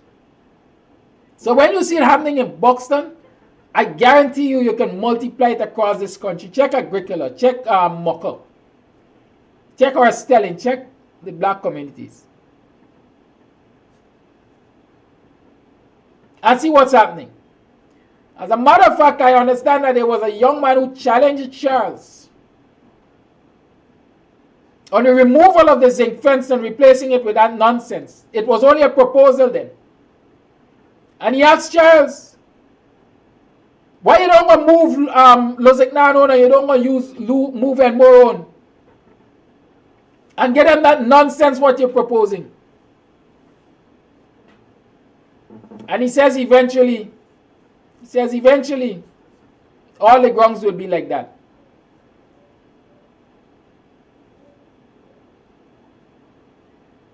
But I usually say fool attack, fool now listen. But I guess there's a particular group of fools who will accept that nonsense coming from Charles Ramsden.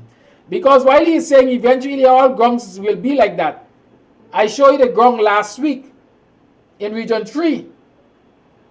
Fully fenced in zinc, recently done, and a concrete pavilion is being constructed. As a matter of fact, the person who I spoke to about the situation in Buxton, who highlighted the plans of the committee, also highlighted that there were plans to construct at least 2 concrete pavilions. One for spectators and one for visiting teams and so on. What is wrong with us that we cannot see that in our quest for individual glorification, we are destroying our community and we're destroying what others built and we're destroying what others are trying to rebuild. Let's sing the praises of the glorious PPP. Let's sing the praises of Battle Lion as he goes on a forward quest to destroy black communities and black youths in the long run. Right? Because that is the end result of what is happening. Look at this sideline dam. Like I said, every single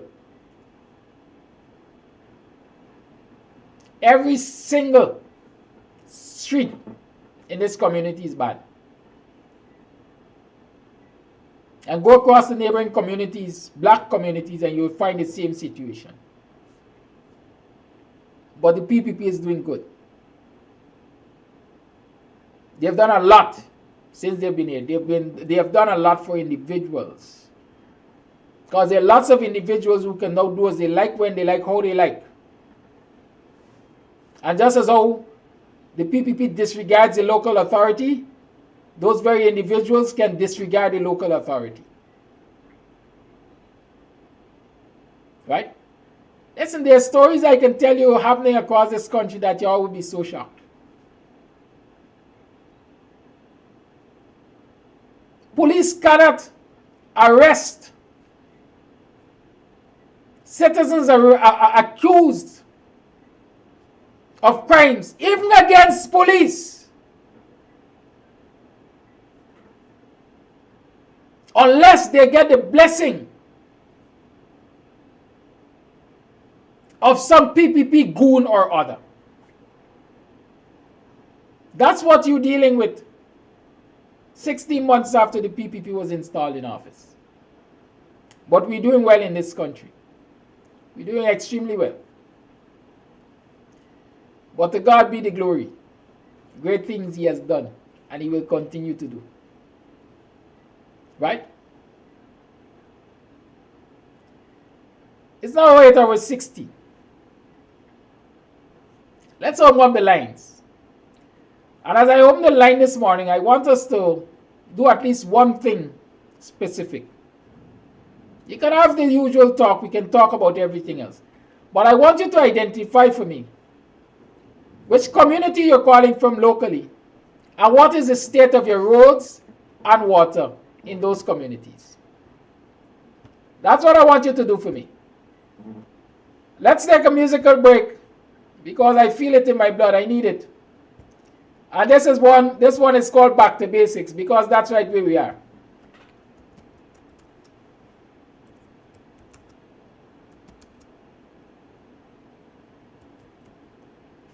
We are going back to basic if we're not there already. And so listen to Trinidad Rio. Trinidad Rio, back to basics.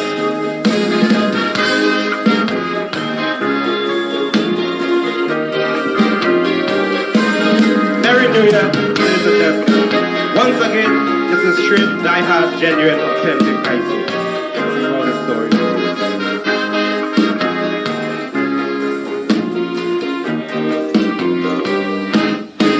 I went to public utilities and tell them disconnect them facilities, cause me want them. I tried to contact the ombudsman, but never in office. I'm going to file me an injunction on public service. But every time a heavy rain fall, by me don't have no current at all. They spoil my TV, they spoil my fridge, they nearly kill me with low voltage. Now before they make me a lunatic, I'm going back to basic. I'm going and get a flambeau and lamp with a wick. I'm going back to basic.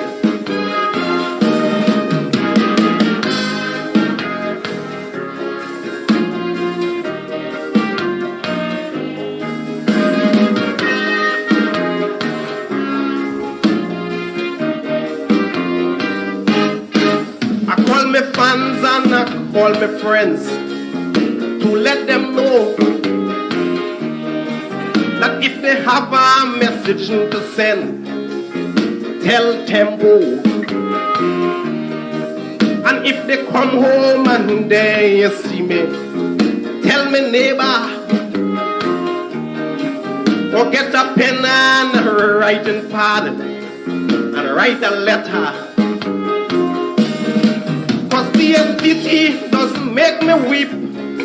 One of the days when old talk was cheap, I make a phone call to Alvaro and I get a phone bill to Mexico. Oh my lad, before they kill me and kill me quick, I'm going back to basic.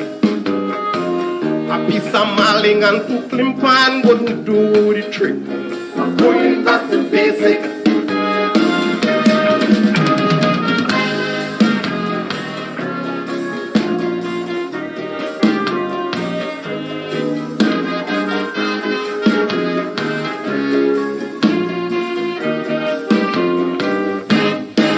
I went and buy me a motor car for my own comfort, cause I can't take no more torture waiting on transport. But all them potholes and all them bumps, me car ain't able until they invent a car to jump. I go travel. I beg the Lord to please put a hand, touch the hearts of this gay parts man. I used to have a raise in the bank, now every cent gone in me gas tank. Now I prefer roller with piece of sticker. I'm going back to basic. Buy a 3-speed bike, go in chick. I'm going back to basic.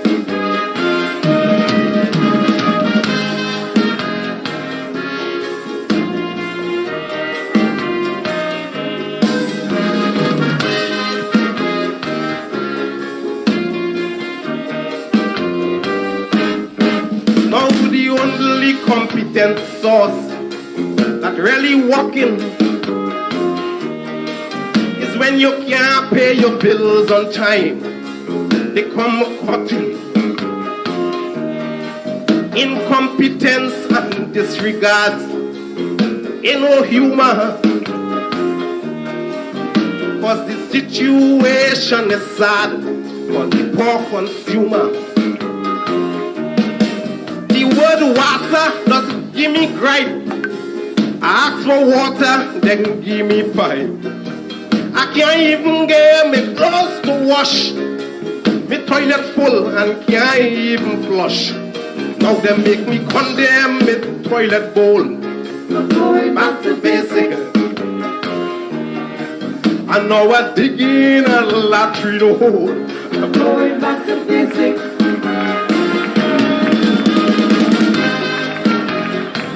Yes? You like it? I do. Trinidad Rio. Trinidad Rio. Back to basics.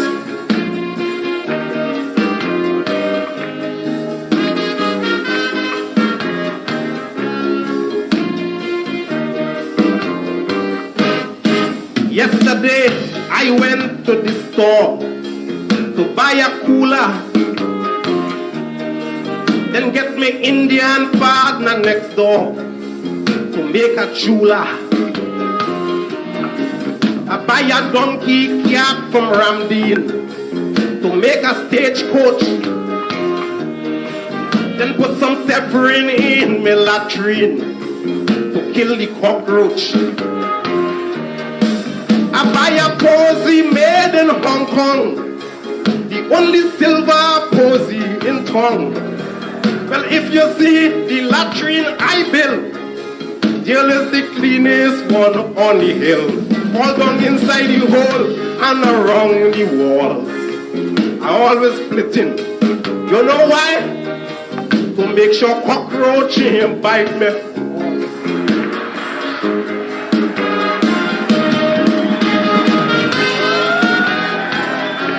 Trinidad Rio.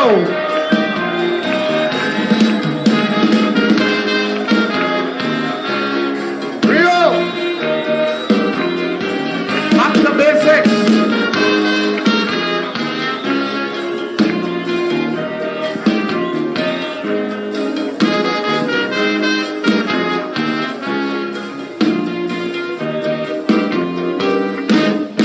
Long time me, Gypsy and Kokro.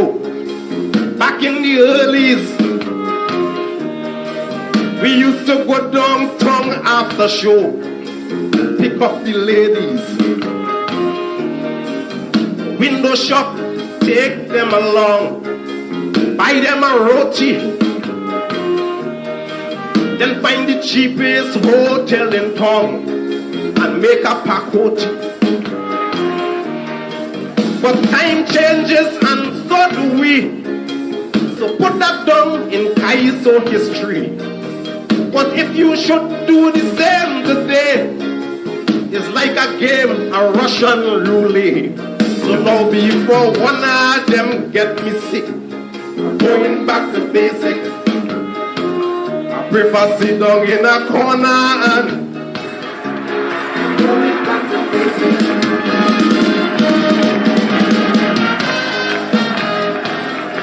Trinidad Rio.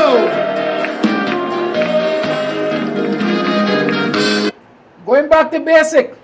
And this is what we talk about. This is going back to basic.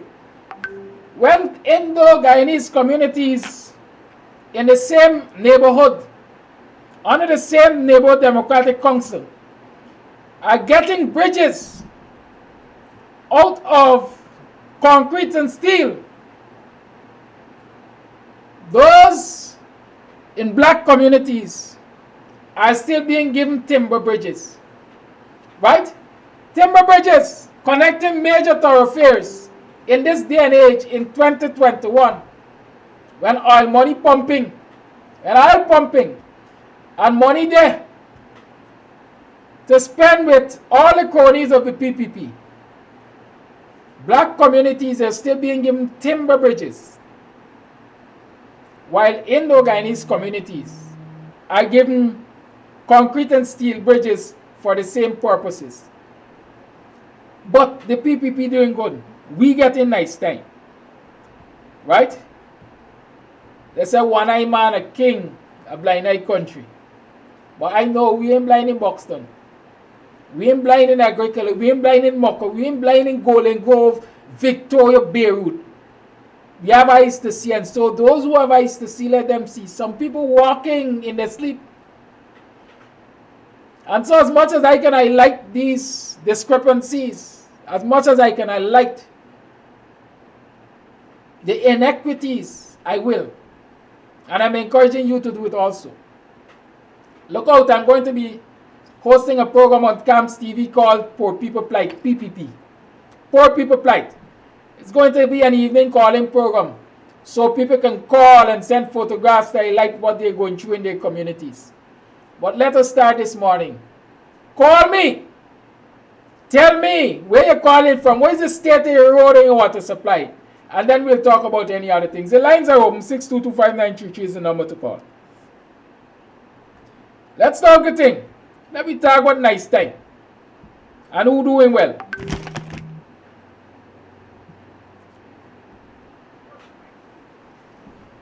Call it live. Good morning. Yes, good morning, Mr. Sampson. I want to touch on that program that implemented by Burnham in 1972. We will feed the 2,000 nation by 1976. When Burnham implemented the program, Guyana was at the crossroad. Burnham wanted to form a bauxite cartel of the world when he nationalized the bauxite company. He joined with the time Jamaica and Australia. When Jamaica and Guyana nationalized the bauxite company, Australia pulled out and leave Guyana in a mess. Burnham pursued a program to self-sufficiency towards all Guyanese.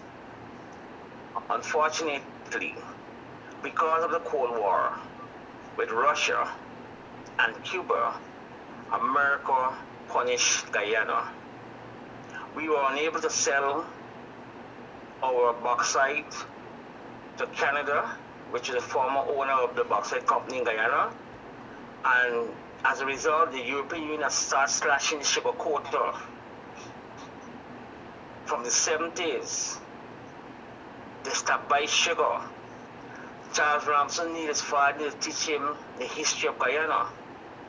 We didn't have foreign exchange to purchase most of those stuff, so Burnham said, listen to me, we have to eat what we produce, and we're doing well.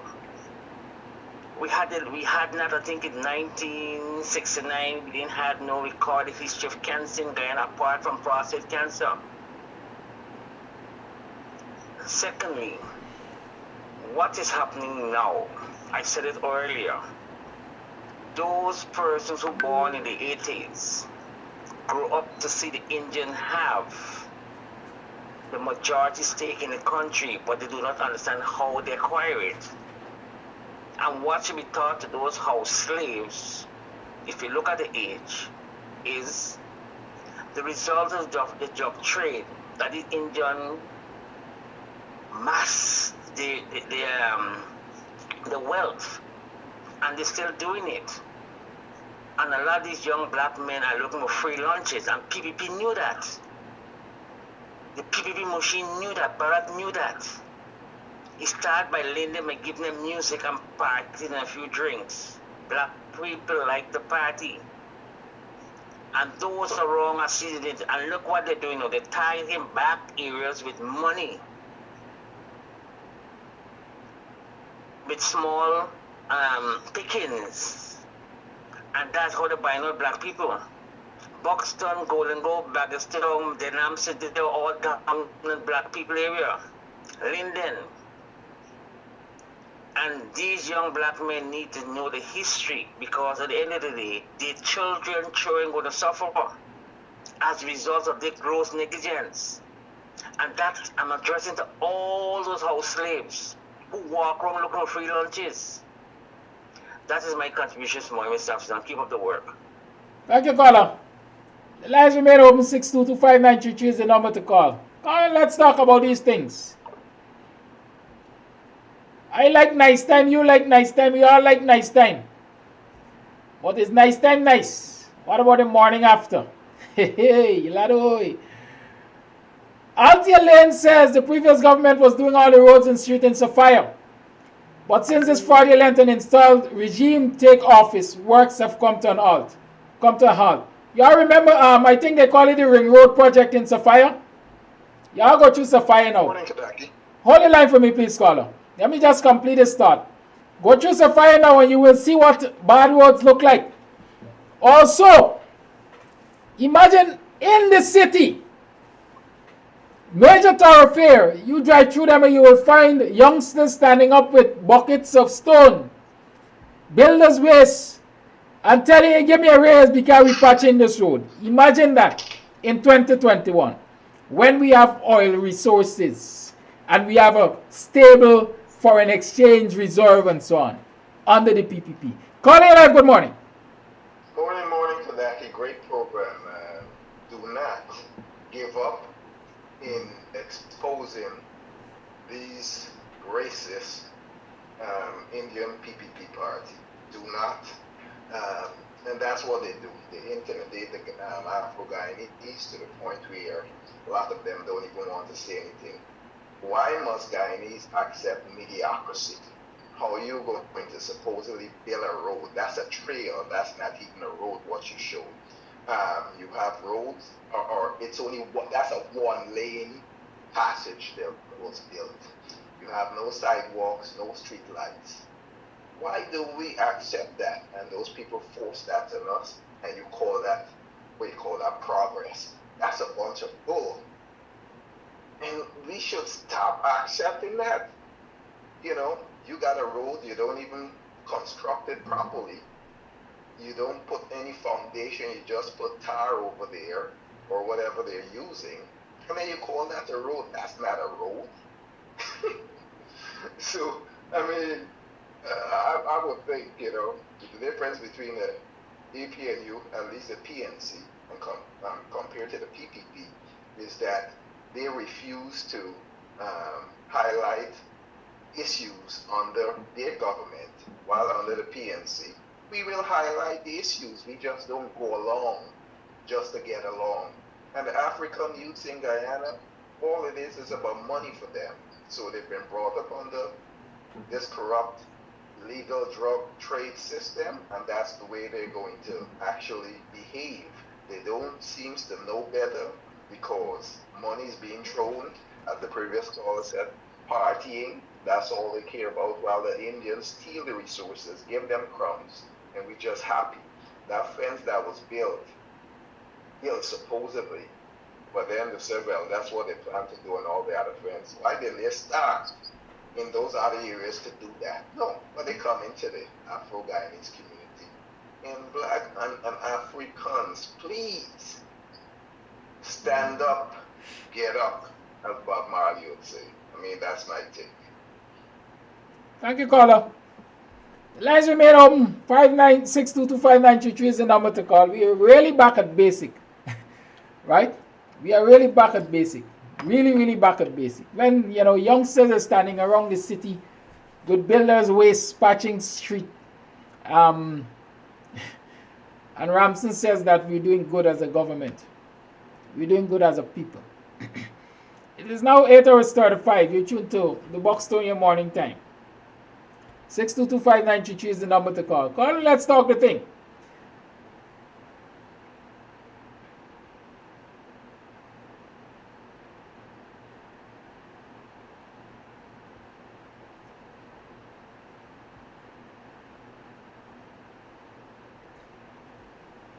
I think I see Michelle Jones saying, if you see something, snap a pic. Yes, snap a pic. Send them to me. Do a small video. Somebody said last night, TikTok is the place to do. Right? Do a small video, send it. I shall publicize it. We need to know what's happening across this country. We need to know, because these people say they're doing good. Let us highlight their good doing, their good deeds. Calling Live, good morning. Yeah, good morning. My first question, how is Minister Jordan if he's out of the hospital? One. Number two, with this thing in Buxton, we have a community center in the Namsel, and I know what is a community center. I like the thing what they asking, what is community center. Anyway, and the same attempts are being made because you know what happened with people. We like things to be handed to us. We don't want to work.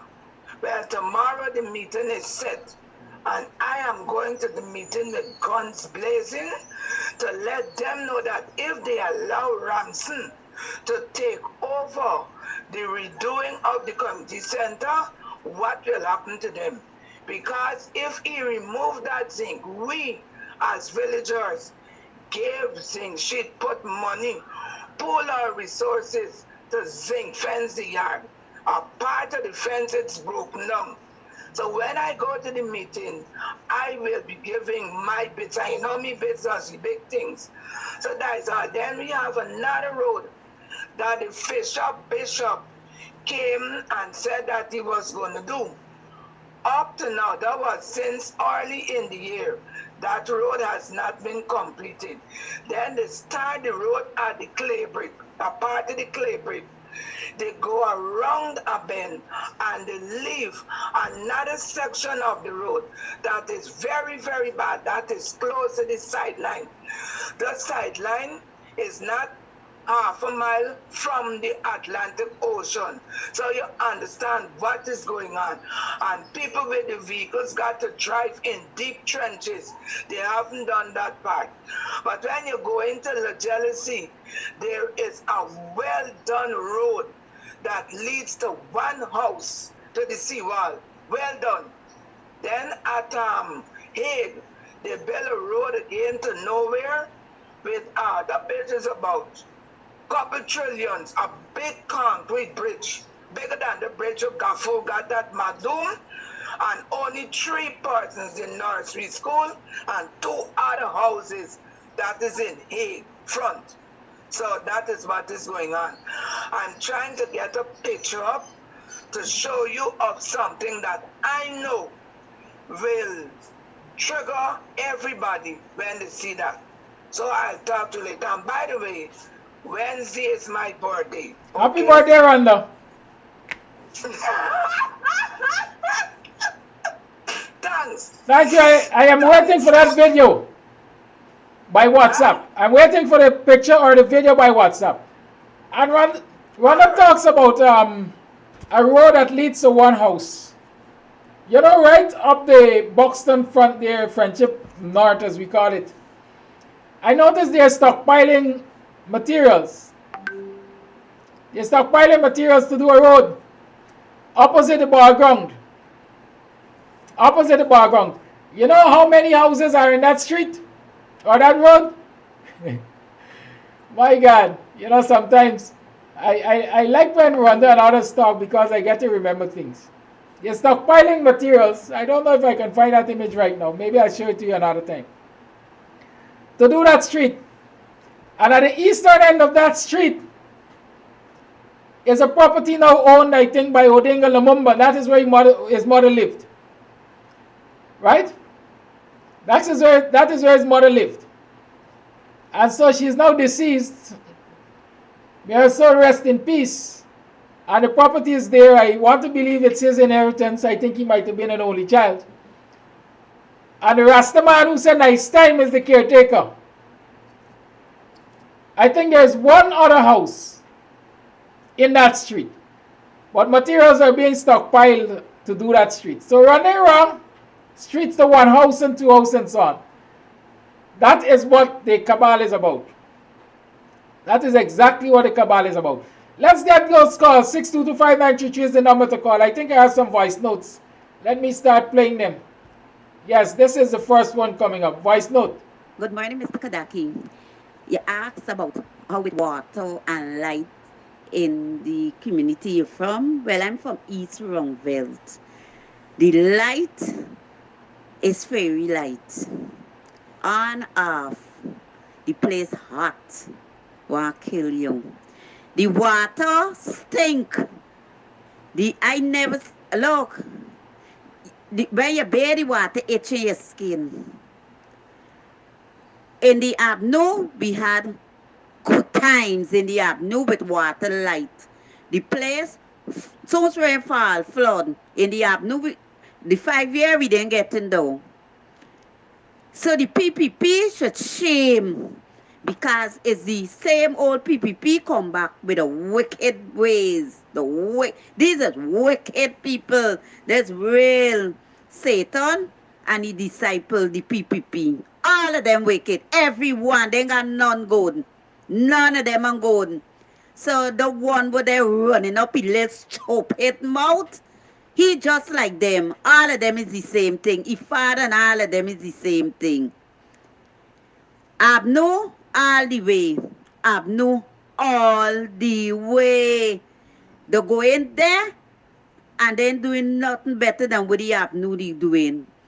We had to get generator. Now we gotta get generator. Cause when the light gone, you gotta try a generator. You gotta forget water pump for pull the water, forget the water for bathing. Cause you know, they stink. That's how the water cut in half. Water coming in your house properly, and the water brown, stink, and dirt. I never see what smell stink like we be getting right now.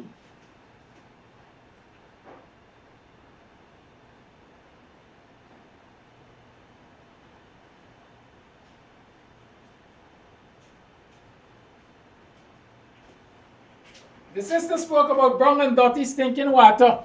Reminds me that while Van West Charles was at the Guyana Water Authority, Guywa, he was promoting the fact that Guyana water, the quality of water that was being made available at that time could have been taken by citizens. You could have drink it. You didn't have to have any fear. You could have just draw it from the tap and drink it. I remember that. As a matter of fact, I know when he was doing outreaches, many instances he worked with bottled water. And when you think is from these commercial businesses, it was water actually from Guyana, right? And so you had a quality of water that people could have drink. Charles Ramsey talked about his 70s and 80s, you couldn't drink Guyana water because of cholera, right? Cholera. But imagine in 2021, people are getting itches when they use the water and they can't drink it in 2021. 6225933 is the number to call. Call and let's hear what's happening in your neck of the woods. Voice note. Yes, Mr. Kadaki, a voice message for your show this morning. On the current situation in Guyana, we have all long since agreed, ever since the declaration, that the declaration was illegal, unlawful. And the coalition collectively said the declaration is in a state of illegitimacy. The PPP administration is illegitimate. I think we all can agree that an illegitimate government can only do illegitimate things. An illegitimate government can only facilitate illegitimacy. And as for the coalition, they should be honest with themselves and recognize the same, that an illegitimate government can only be expected to render illegitimate actions. Let's keep that in mind. Second thing I want to talk about, being that the PPP are illegitimate, why aren't we dealing with removing illegitimacy? I cannot see how well-thinking Guyanese political activists and leaders are busying ourselves trying to arrange GCOM and outsourcing contracts and trying to find replacements for GCOM. And we have admitted that we have a legitimate victory? Why aren't we trying to affirm our victory rather than try to sweep it under the rug? And that's a message for the coalition, particularly Mr. Granger and Aubrey Norton and Valda Lawrence and Vincent Alexander. Why aren't we spending our energies to affirm our victory and take moves to remove the PPP out of office? The election petitions aren't really doing much. But it seems to me as though the narrative is concerning itself with convincing us in the public that we should prepare ourselves for a new election and convince ourselves that the old election is water under the bridge. And I'm saying that we didn't cast our votes for our votes to be squandered and thrown away like that. So I think it's upon us, the people, because the votes belong to us, not Harmon. It is we now who have to step up to the plate and say, you know what? We have casted our votes, and our votes contain our political will, and that means that we now have a responsibility to ensure that our will is not disenfranchised. And how do we do that? We can do that by protest, and we can do that by taking steps to remove the PPP because they are illegitimate. And if the courts can't do it, then we need to do like Rickford Bork and everyone else is saying, to organize. Aubrey Norton, we need to organize. Lincoln Lewis, we need to organize. Coretta McDonald, we need to organize and do that what the petition isn't able to do yet. I think that needs to be the narrative. We need to organize at the ground level, on the bottom house level, and get the people out on the streets to remove the PPP. And I want to share that with Mr. Paul Slow and all those who else are Mr. Conway, those who believe that the PPP should be impeached. Then let's do the work to organize, to have them removed because they are illegitimate.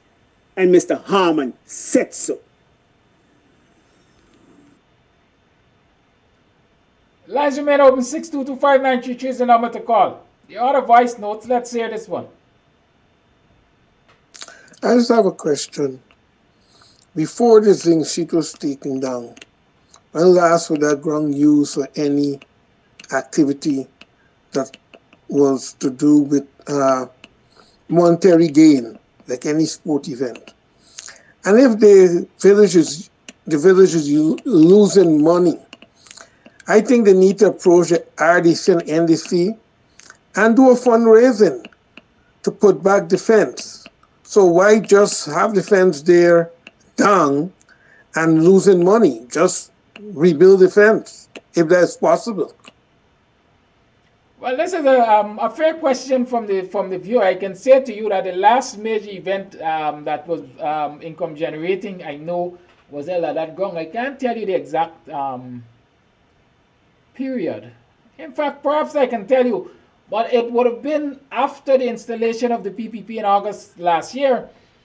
There was a major football tournament there that ran for weeks. I think as a matter of fact, I think it was going to go right into the Christmas season. And the finals was cancelled because the authorities at that time said, no, they are not going to permit the final to go through. But I think the games went all the way up to the semi-final, if I'm remembering correctly. But that was the last fundraising activity which took place at that ground. I can tell you there were many, many vendors out there who were applying their trade. As a matter of fact, I had a business out there during those events. And so, yes, I know of the income generating capacity of that ground. In terms of approaching the RDC and the NDC to replace the fence was there. The fence only needed maintenance.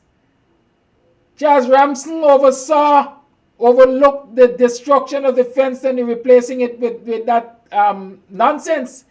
And so I don't think anybody should go to the RDC and the NDC. Charles Ramsden should be held accountable. And I am saying he ought to be held accountable. Call A Live, good morning.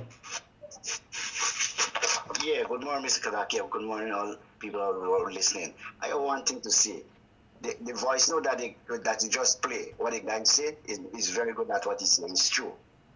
But I can see you have a illegal government inside, right? And I don't know why this man didn't write a petition and put it there that would get him impeached out of there. That's what I'm saying? It's the same thing Carl is saying. Write a petition, put it there and get him out from there. They didn't win no election. So I don't know why other people talking all kinds of things and so on, and you know what I'm saying? So that is my take for this morning, Mr. Kadaki. Thank you, caller. We have another voice note. Good morning, my brother. My community is Festival City, North Rumveld. And we have quite a few of those roads that you have shown.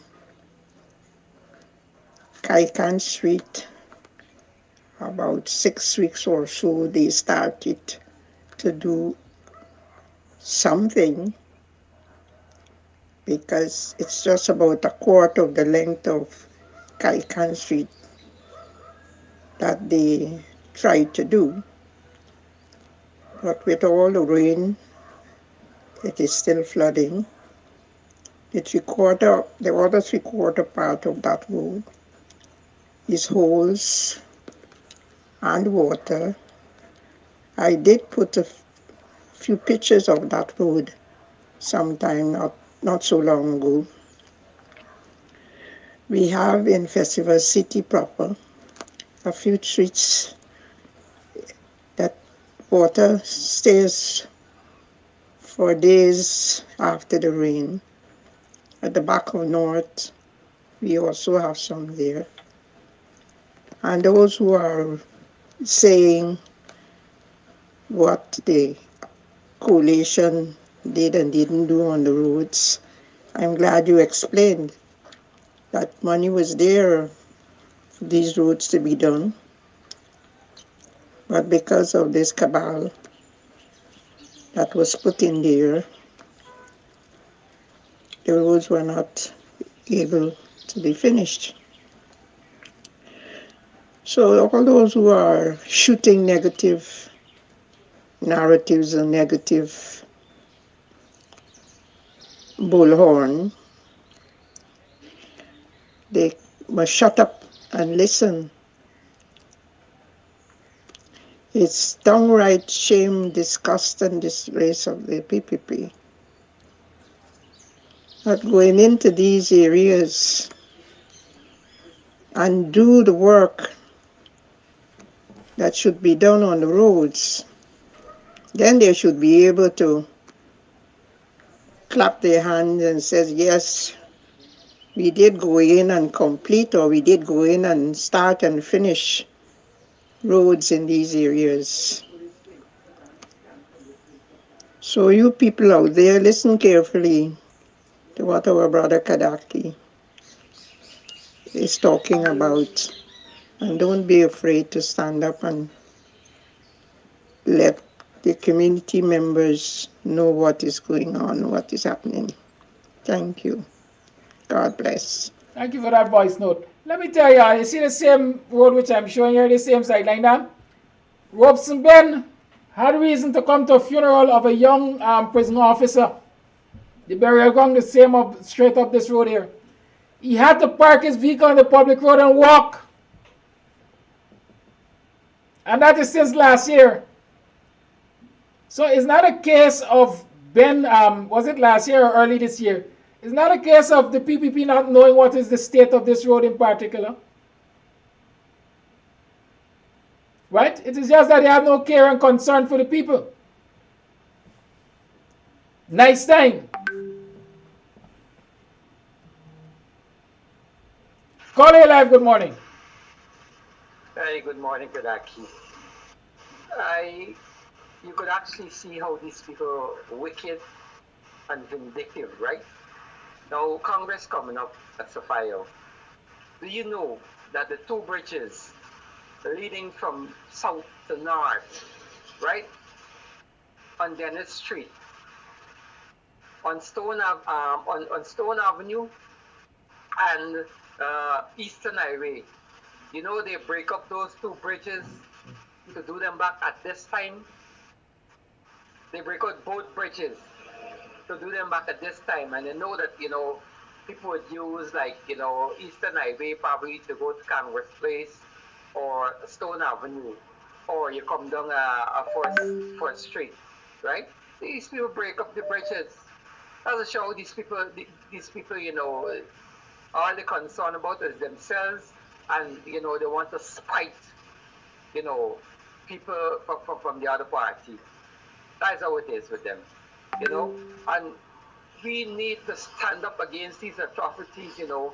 And our leaders that we have, we ain't going nowhere. We ain't going nowhere with it. So I think that people, Congress coming up, and people has got to make the right choices. We have got to make the right choices. And I do hope that we make the right choices. Because we don't want a statement person that writes a statement and say, okay, we're gonna write a statement to this place, we're gonna write a statement to that place, right? When this guy was in Mark Ben's Cup show, no name, no one. He's saying that, okay, if he called upon people to go there, there's only a few people would go there and support the protests and all them things, right? But he don't know. He have never made a call to nobody to go out there to protest against these atrocities. So what he's saying is just a joke. So that's my contribution this morning. Thank you very much. Thank you, caller. Okay.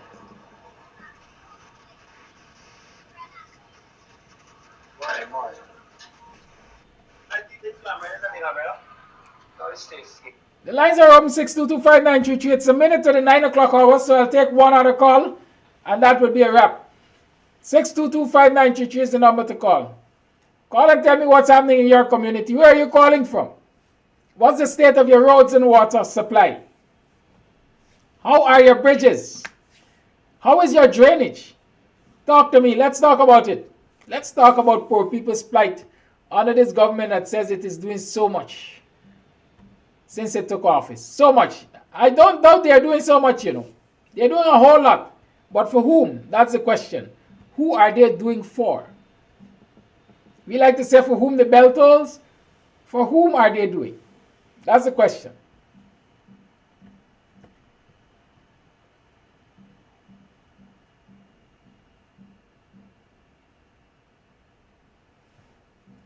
I see some of, you know, I usually leave them for last.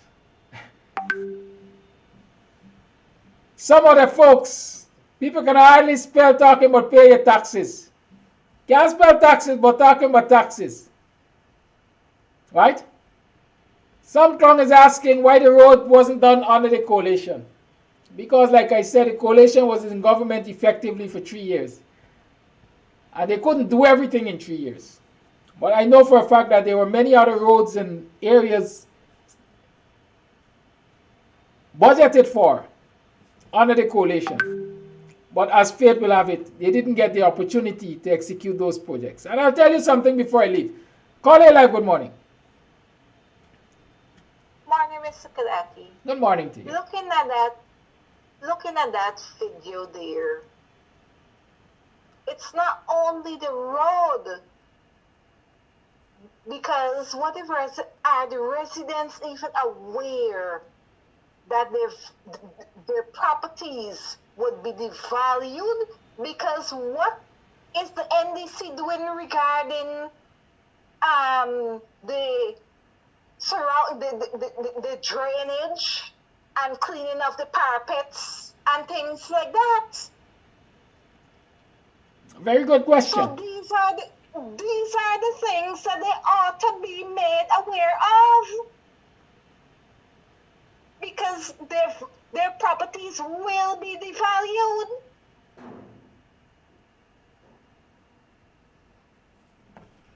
Thank you. Thank you, Colin. Althea Lane says that in Safari the pipe is peeing. They're barely getting water, the pipe peeing. Right? This is what I wanted to say before I leave. Because the question was asked, why the coalition didn't do it? I always argue that that no confidence motion that was filed by Sharon Crass was not because the coalition was not doing good, but it was because the coalition was doing too well. The coalition was bringing development in parts of this country at a rate that the PPP came to realize that if we allow these people to remain there for 5 years and execute their plans and programs over that 5-year period, even making an argument to put them out of government would be a tough task for us. And so the PPP came up with a plan. We have to get rid of the coalition before they complete their 5 years successfully, because they will show Guyanese what the good life is.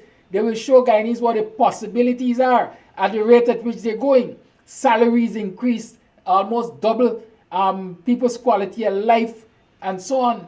Security, the police was being professionalized and so on.